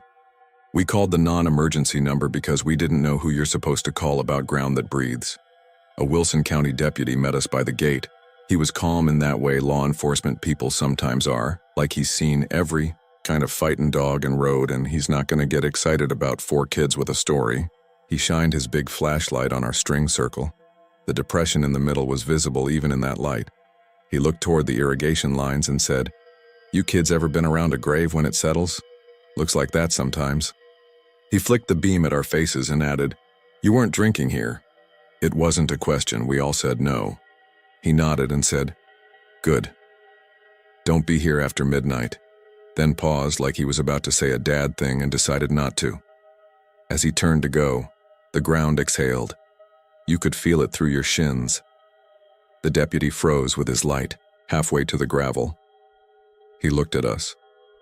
Nobody said anything. Then he looked at the circle again and stood still for a long time like he was listening to something that might or might not be there.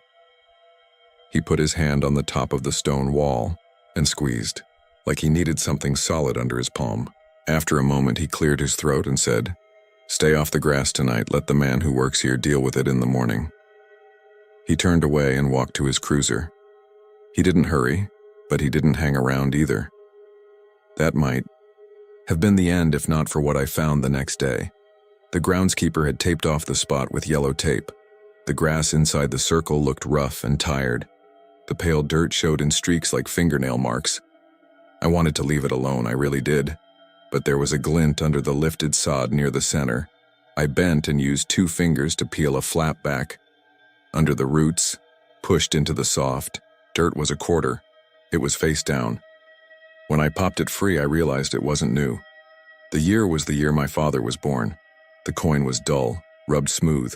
I didn't remember dropping a coin, and if I had, it would have been last night. Shiny and bright, not this old thing bedded under the roots. I stood there stupidly, holding a coin that had no business being where it was, and then felt embarrassed because that's not proof of anything. People drop coins. Old coins get where they get.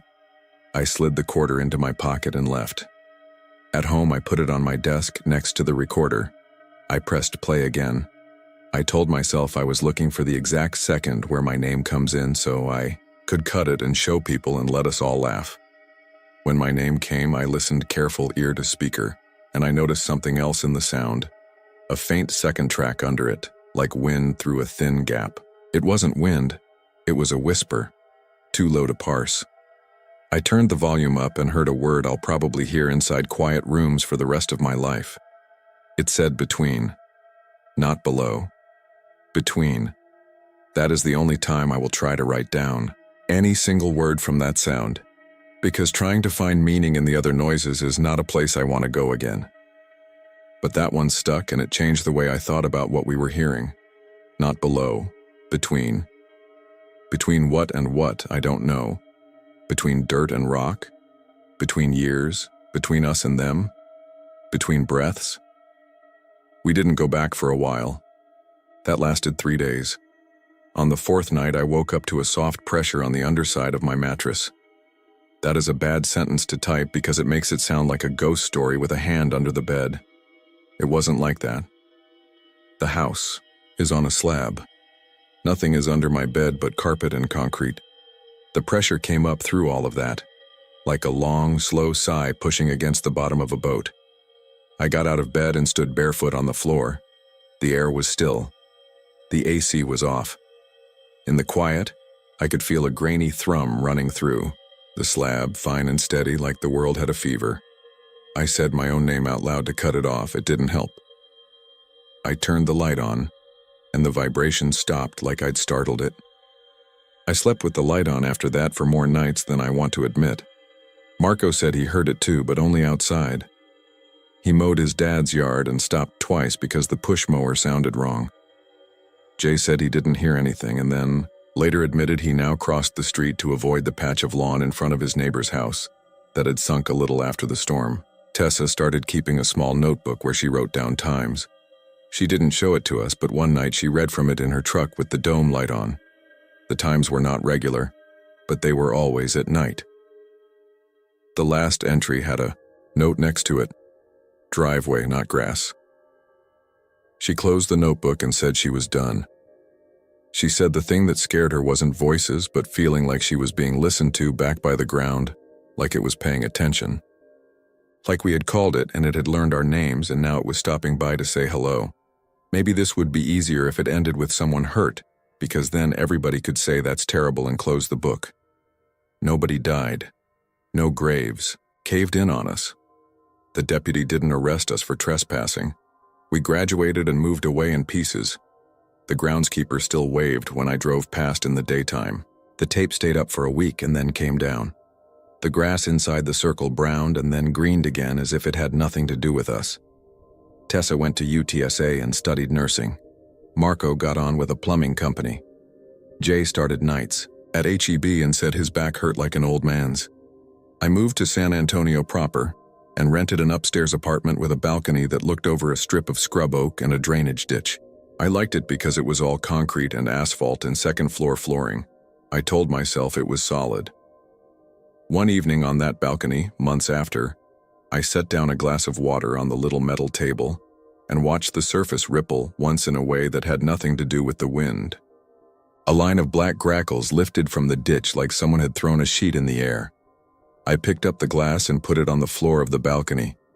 The ripple came again, a fine and perfect circle. I moved out a few months later, and I told myself it was because I wanted to be closer to work. It was, in part. It was also because you cannot live over a weak spot once you know it's there. I still have the quarter. It's in a drawer with keys to old places and a rubber band ball.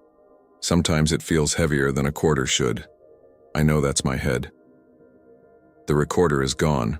I threw it in a dumpster behind a strip mall off 410 after it started turning on by itself in my backpack. That was probably a button being pressed by something else I'd thrown in there. I didn't think I'd sleep until I saw the track wheel bobbing with no fingers on it.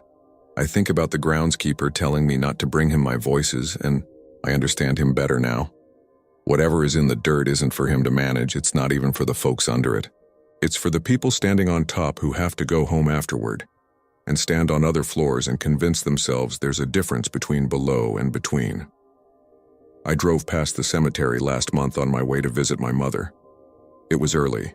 Evening, and the sun was hitting the stones at that low angle that makes them look taller. A family was gathered under a tree with a folding table, setting out food for a remembrance. A woman was laughing.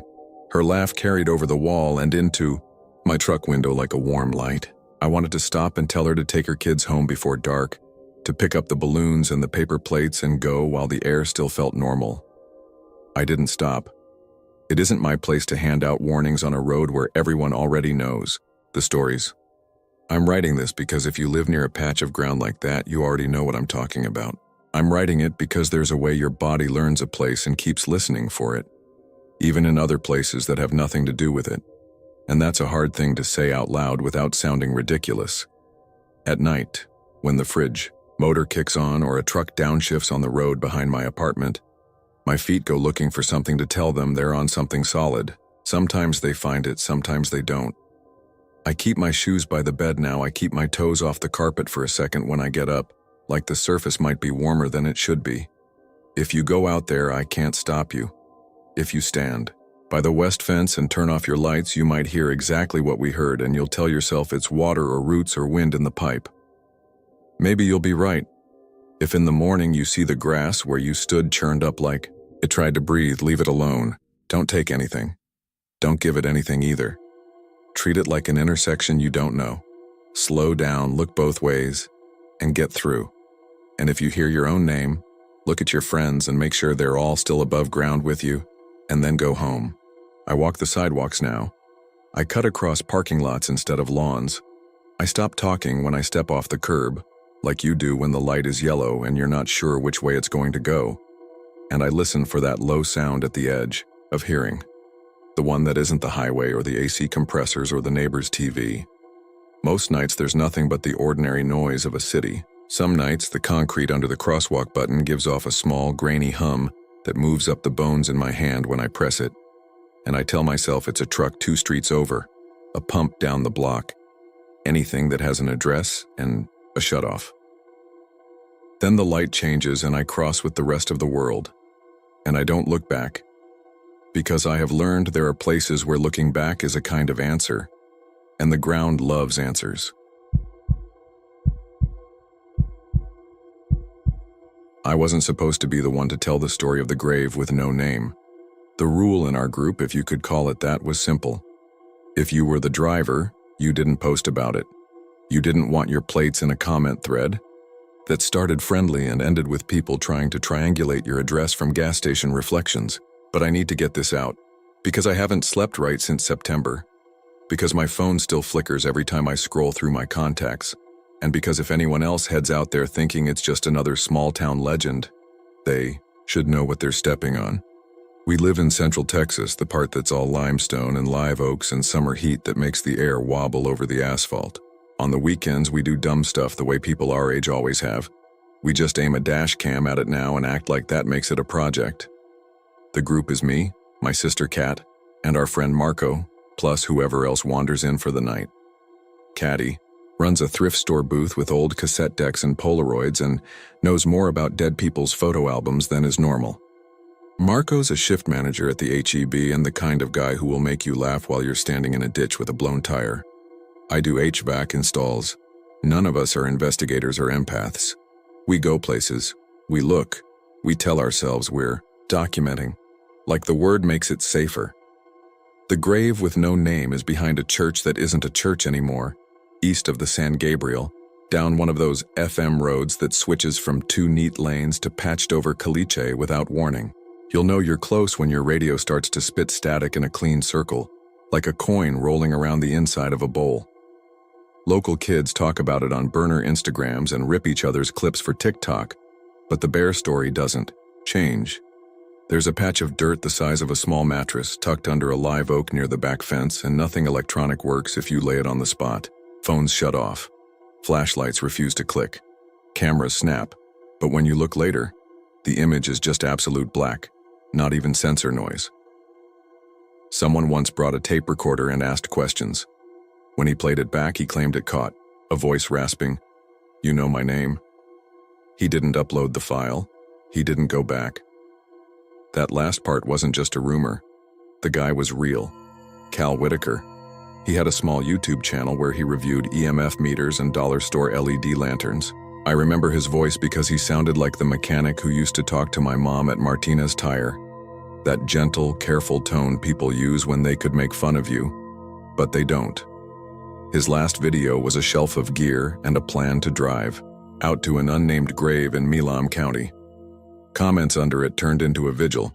Then the channel stopped. So of course we went. We didn't go at midnight. We went on a Sunday afternoon in late September, after the heat had taken the edge off but before the mosquitoes decided we were a buffet. The church sits on a little rise. The building's locked and sagging, windows clouded over with sun. The cemetery behind it is fenced with chain link that leans the way old men lean when they stand too long. You step through a gate that doesn't quite close and you're in a catalog of names. Smith, Garza, Nguyen, Rios, Hernandez, Carter, dates like telephone numbers that stop suddenly. There's no caretaker's shed, just a rusted push mower chained to the fence with a padlock that looks like it was salvaged off a locker in 1989. The grass is ankle high. Crickets make that steady electric hum that turns into silence in your ears when it cuts off. We weren't there alone. A couple with a baby stroller walked the front rows and spoke quietly, probably visiting someone who wouldn't mind if the baby cried. Two teenage boys threw pennies at a row of low stones and laughed, then stopped when they saw Kat watching them. I could smell cut cedar and dust and the faint hot plastic tang you get when a battery is about to be done. We didn't say much. Cemeteries make people polite. The patch of dirt was exactly where other posts had said it would be, though the tree looked taller in person. If you've never seen a grave that's only dirt, it's unsettling in a way you feel at the back of your knees. Even when a stone's gone missing, there's usually evidence the space was marked once. This one had a dip where the ground settled and a rectangle of earth lighter than the grass around it. No flowers, no trinkets. A beer can crumpled flat and caught in a root like an offering that didn't take. "All right," Marco said. He set down his backpack and unzipped it. "Science." Kat rolled her eyes but didn't argue. She pulled out our junk. 2 flashlights, one new and one we found in a cooler at a yard sale. A charger brick with a battery level that read 80%. A cheap digital camera that only takes good pictures when you hold your breath. A pocket voice recorder we bought from a pawn shop in Taylor. 3 phones, and a little handheld AM. Radio Cat swears is the best way to catch weirdness because it isn't smart enough to filter it out. "We should ask before we stand on it," she said. "Even if there isn't anyone there, it's rude." "Sir or ma'am," Marco said, chuckling. "We're going to use our absolutely top-of-the-line equipment to see if you can make them die like everybody says. If you don't want us to, give us a sign." Far away, a diesel truck downshifted and a dog barked at the change in sound. The radio sat on the grass and whispered to itself. I swallowed and felt the small click in my throat when the spit went down. Nobody said it, but we'd all made the same decision. We were going to try it anyway. I was the first to lay my phone on the dirt. I set it flat where a chest might be and tapped the side button just to be sure the screen was awake. It was, showing the time and 3 unread texts. The moment the back of the phone touched soil, the screen went black. Not off. Not the fast little fade you see when it dims either. It was as if a black square had come up behind the glass and pressed its face to it. My stomach did that strange little drop like missing a stair you thought was there. "Okay," I said, trying to make my voice normal. "Okay, that's good, that's interesting." Marco put his on the dirt near the foot where the toes would be. It died so clean there wasn't even a vibration. Kat balanced hers near the left shoulder and the flashlight beam kicked when she let go of it, a visible ripple, and then the flashlight died too, still in her hand, as if Whatever it was flared up to swat it because it was too close. "Pick them up," Kat said, and there was no eye roll in her voice now. We did. Marco's phone wouldn't respond at first. He held the power button and swore softly and held it again. It finally showed the battery icon like a body checking its pulse. "Mine says 1%, I said. 80 to 1, Marco said. "No way. Your battery's not that bad." Kat's came back at 19. She plugged her brick into it and the brick's little LED winked twice and went out, like a tiny person taking 2 last breaths.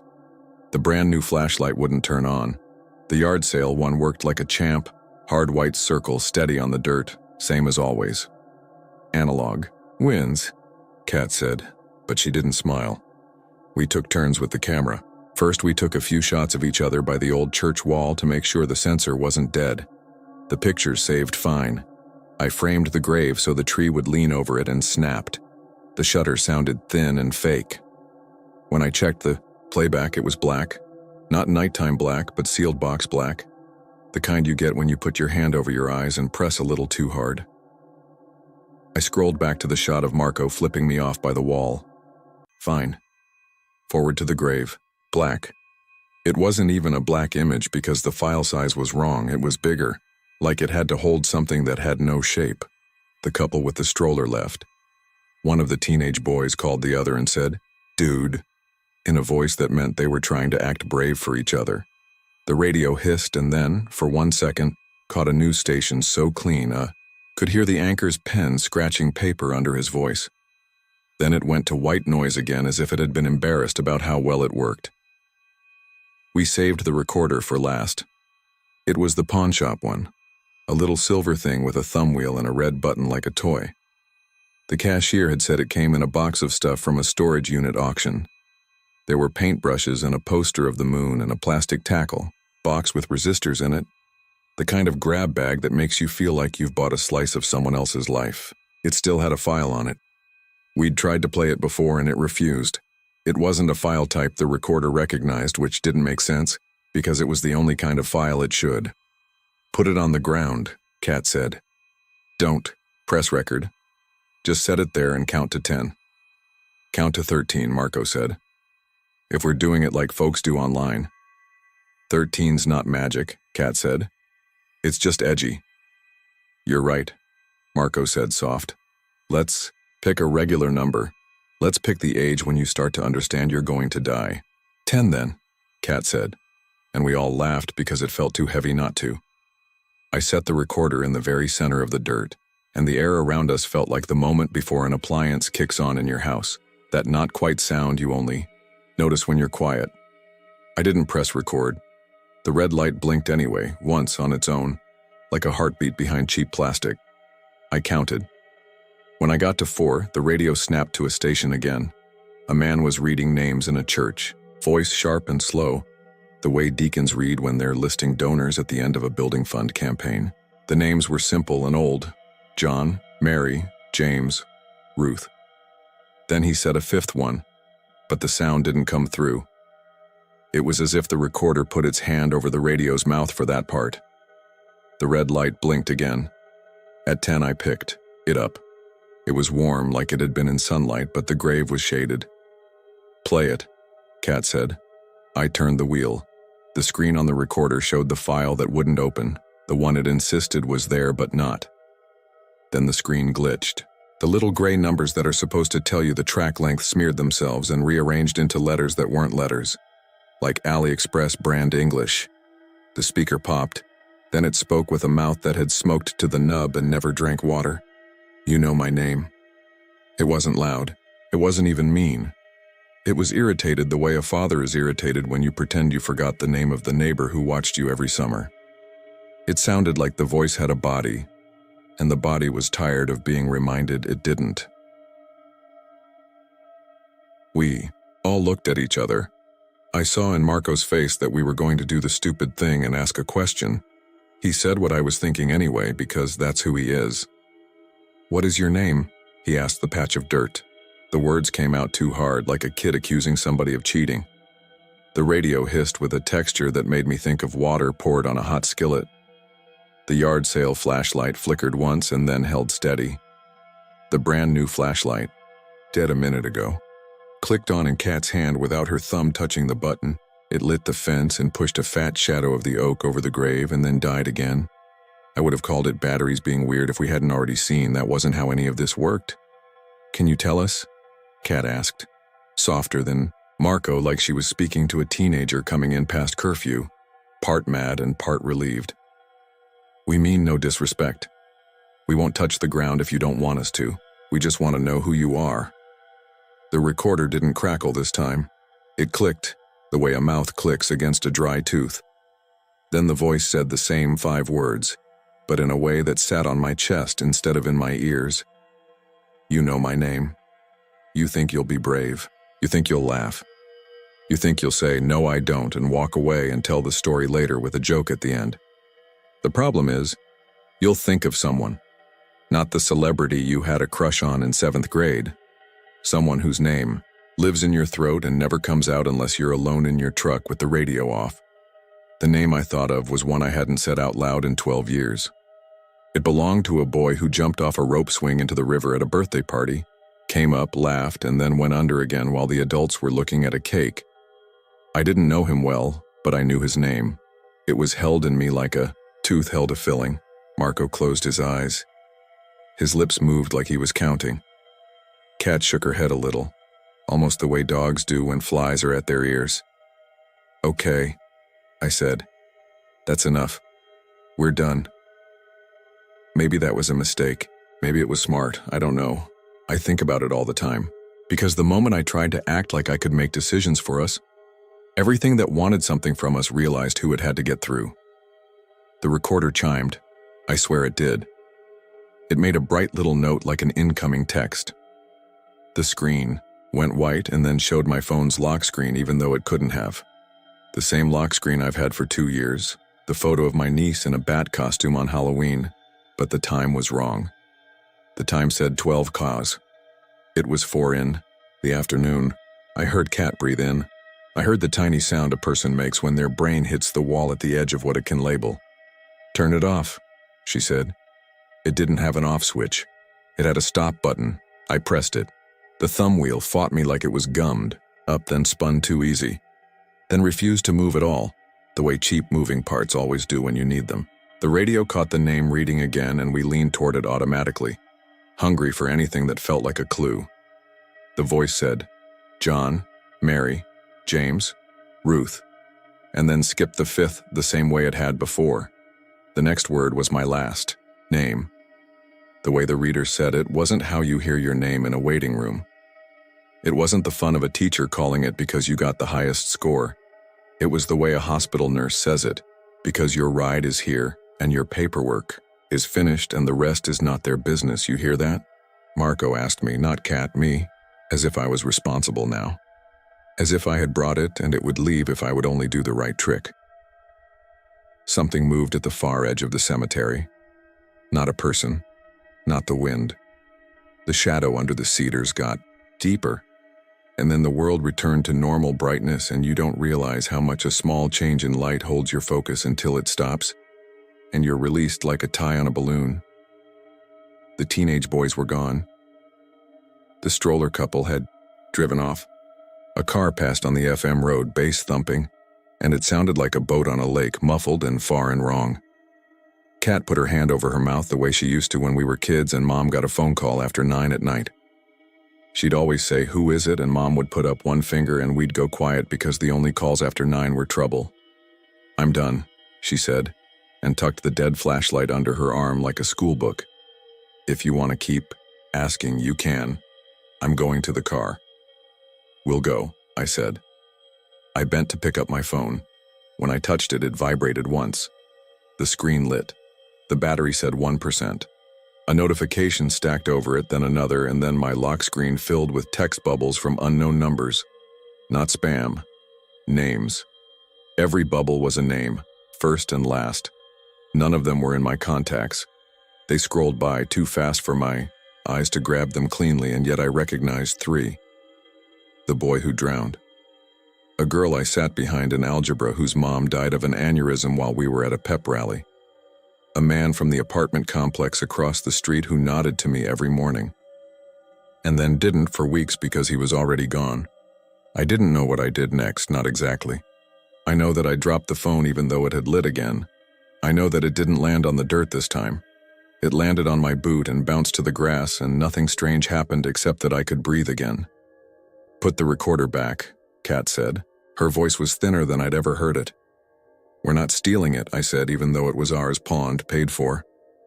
I set it down at the very edge of the rectangle, where a shoulder would end. It didn't blink. It made a steady, high sound like tea starting to boil. Marco didn't move. He stood at the foot of the grave and looked like a man in a courthouse who has just realized the judge is about to say his name to stand and hear his sentence. He worked his jaw. He lifted his chin and spoke toward the dirt as if he were telling a secret to someone on the other side of a window. "I think I know," he said. "I think—" "Don't," Kat said. And I didn't know if she was talking to him or the grave or the voice or me. "Don't give it. There are moments that should be recorded. Not with cameras, not with audio, but with whatever little thing in people that remembers exactly how a room felt when someone told a truth. The air over that dirt tightened. The oak's leaves rattled when no wind moved any other tree. The yard sale flashlight, the only thing that had worked like a normal light since we got there, dimmed a little, as if a hand had been set on its head. I felt something want from him. Not the grave, not a ghost, not a person. Want is the only word that fits without making this into something you can dismiss as a story. "Don't," I said, and I put my hand on the back of his neck, not rough like how Dad used to touch us in the pew when we got restless. "You don't owe anyone that." The radio said my last name again. Then it said Marco's. Then it said, "Kat's," not like a roll call, like a memory test for a patient after a concussion. Then the recorder spoke once more. Quiet, tired, and you will think I'm being dramatic. But it said what it said in the same voice my grandmother used when she looked up from a crossword and told you the word she'd been trying to think of all morning. "You know my name?" We left without picking up the recorder. I don't know if that was wise or foolish. I just know that everything in my body howled to be behind a closed car door. When I turned the key, the dash lights flickered like Christmas lights do on the last day before they burn out for good. The radio didn't play music. It read names again. I killed it with the big volume knob, and the silence was so loud I felt dizzy. On the way out, we passed a white pickup parked half off the gravel shoulder. A man stood near the fence and stared past us as if he were watching thunderheads form in a clear sky. He didn't look at us, but I knew he knew we'd been back. There's a way people hold themselves when they share your guilt. He wore a cap with a high school mascot from a town 20 miles away. I almost stopped. I don't know why. Because I wanted a stranger to say we weren't crazy. Because I wanted to warn him. Because I wanted a different grown-up to make a decision for once, but I didn't. We drove. In the rear view, I saw him lift his phone and hold it above his head the way people do when they're looking for a bar. He stood there with his arm raised until we turned. Back home, we did the thing everyone does when something scary happens and they're still riding the energy of it. We made coffee. We talked around the part that mattered. We decided we'd go back in the daylight with more people, with nothing we cared about losing. Then we remembered it had been daylight. Kat plugged her dead flashlight into an outlet. Strip. It didn't take a charge. The charger brick stayed dark. My phone climbed to 5%, then 12%, and then fell to 3% and sat there for an hour like it was stubborn about admitting anything had changed. At midnight, my phone vibrated on the kitchen counter. I don't sleep with it in my room anymore. I already had trouble with nights. I got up and walked out there and told myself it was a weather alert. The lock screen showed a missed call from unknown and a voicemail notification. I didn't press play. I did the adult thing where you tell yourself that if you wait a minute, the thing will feel smaller. It didn't. I pressed play. The message was a hiss, then that thin mouth click, then the same 5 words.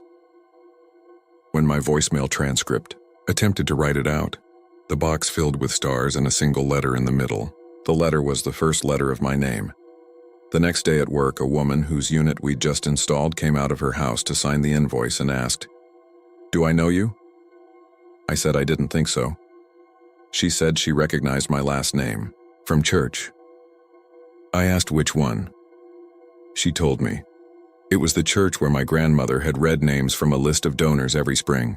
I signed the invoice with my initials and my pen hiccuped on the first letter as if it were dodging. That night, Kat called in tears. She had gone to send a photo of a vintage camera to a buyer, and when she opened her contact list, the names had moved. Not replaced hers, not scrambled them, moved them. Every name was a real person she knew, but in each contact card the first name wasn't the first name anymore. It was a last name from a different person. An uncle's last name attached to a boss's first name. A neighbor's first name attached to the last name of the boy who drowned. It took her an hour to put them back. Every time she fixed one, another changed. She finally turned off her phone and left it in the glove box and drove until she hit the county line and had to pull over to breathe. We tried to be reasonable. We tried to say it was an app or a virus, or we'd given permission to something dumb, and this was the cost. Marco took his phone to the mall kiosk where a guy in a bright blue polo promised to reset it to factory and make it right. When he picked it up, the guy said, "Hey, you know how a phone says your name after a reset because it wants to feel personal? Like, 'Hi, Marco.'" Marco said yes. The guy said, "It said somebody else's name, real slow. It was a name Marco didn't tell me." He looked at me and I knew he'd heard the voice say it while the phone was blank, and I knew that was why he wouldn't tell. Because naming is giving. And we had already given too much. 3 days later, I went back to the cemetery because I couldn't stand not knowing if the recorder was still there. I told myself I'd go at noon. I went at 6 because when I got off work, I started driving without planning to. The light was gold slant across the stones, the way light is when families bring folding chairs and sit with the ones they miss on Sundays. The chain link rattled even though the air was still. I walked the row like someone looking for a relative they hadn't met yet. The dirt patch under the oak was neat. No recorder, no beer can. Something small was pressed into the soil at the foot, like a coin someone had pushed with a thumb.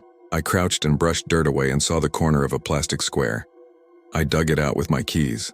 It was a memory card, the cheap kind that slides into a recorder like the one we'd left. Someone had scored the plastic with a nail in a single line as if they had tried to cut it in half with frustration and given up. I didn't take it. I didn't want to be the kind of person who steals from a grave, named or not. I looked around for the man in the cap, the teenage boys, the stroller couple, the groundskeeper who isn't there. Anybody. No one came. Silence heaved once and sat back down. At home, I told myself I wouldn't think about it anymore. I told myself I would let it fade. Then a man in one of the forums where people talk about this kind of thing posted a short clip that jittered like it had been recorded through a pocket full of keys. It showed the dirt. It showed the recorder. It showed a hand reaching for it and then hesitating. The audio was nothing, and then everything. A breath in the throat of a smoker and 5 words in a voice I will never not hear. And the comment under the clip said, "Heard this at the cemetery off 487. And one of the replies said, "Don't go back." And another said, "What's the name?" And the original poster never replied again. The account went silent, like a house where someone forgot to turn off a lamp. Behind our thrift booth, Kat keeps a box of things people brought in and then asked for back within a day because they changed their minds. She wrote names on the side with a paint marker and covered it with a paper bag because she said it felt wrong to look at. Inside are Polaroids without labels, school awards with plaques that fell off, a church program with the donor list torn out. Last week she added a little blue ribbon from a county fair with no year printed and no name stamped in the space where the winner should be. It sat on the kitchen table for an hour before she couldn't stand it and hid it with the others. On the ribbon, the space where a name should be had been rubbed with a thumb until the weave of the fabric fuzzed, the way people rub the spot where writing used to be on old Bibles when they don't want to throw them away. Marco won't tell me the name he almost gave. He says he doesn't remember. I think he does, and I think the remembering takes from Him every time he stands in the dark and it tries to come out. He doesn't like going under bridges now because the radio changes tone under concrete, and that sound makes him blink hard. He switched shifts at the store so he doesn't have to walk the aisles when the lights are off. The other day, standing by the water jugs, he told me it feels like a word on the tip of his tongue that isn't a word. He said he dreams about a space on the ground that wants him to finish something. He wakes up with a mouth so dry he can't say his own name right until he drinks a full glass. I called Cal Whitaker's channel up again. It's still there, a little drift of videos like bottle caps under a pier. The last video still has the comments turned off. Not by him, by YouTube, probably some spam setting or a policy change. But it looks like he shut everyone out, and I know that's not what he would have done. Under the About tab, it lists an email. I tried it. It bounced. I tried messaging one of the accounts that used to comment on every upload. The reply came fast. Heard he moved to his sister's place in Colorado. He doesn't talk about Texas. He doesn't talk much at all. Maybe the grave's just where somebody got buried without anyone to claim them, and this is the shape forgetting takes.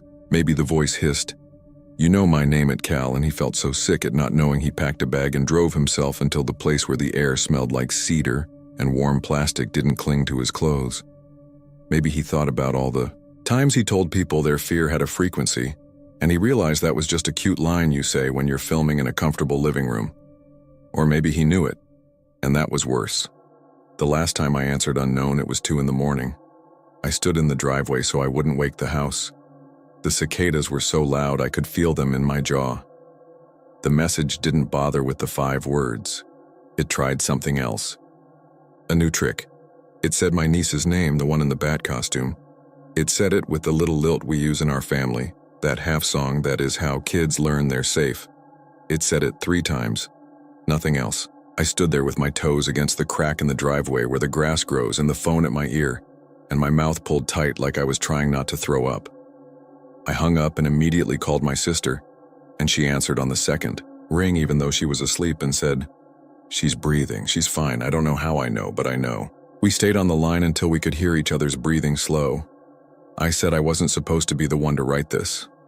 I am anyway, because I'm tired of the feeling that I'm sitting in church and my grandmother is tapping the donor list with her finger and waiting for me to fill the silent space. I won't put the FM number, not because I'm protecting anyone, but because if you want it, you already know people who know. The ground is still there without a stone. If you go, you'll be courteous at first because you were raised right. You'll ask permission. You'll lay your phone down like a kid laying down a drawing for a parent to admire. You'll see the screen go black the way a frog disappears underwater without bubbles. You'll laugh or you'll pretend to. Someone will say, "What's your name?" And your teeth will press together and you will think of someone you weren't supposed to forget. When you get home, your contacts will swap places like kids running musical chairs.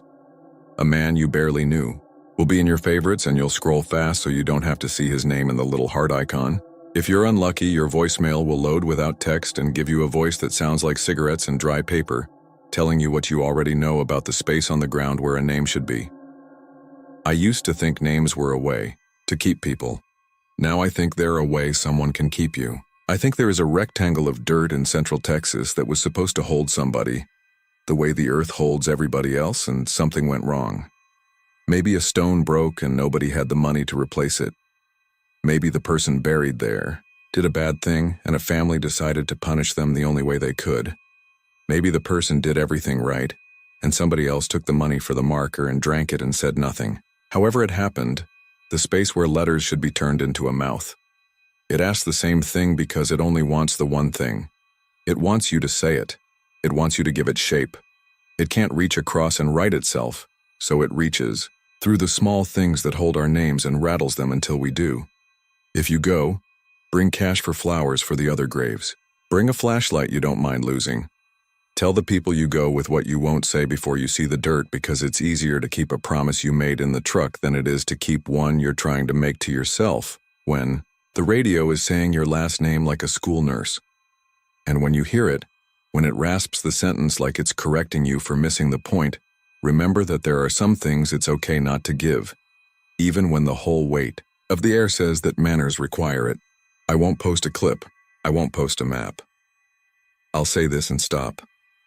The voice on the tape wasn't asking a question. It wasn't telling a riddle. It was a reminder, and it wasn't for a stranger. It was for somebody who had already stood there once, or many times, and made a decision they couldn't live with after. I don't know if that person is out there reading this or if they're the reason the church behind the fence feels like a place where someone left in a hurry and forgot to lock the door. I just know what it said and how it felt in my mouth when I didn't answer. You know my name.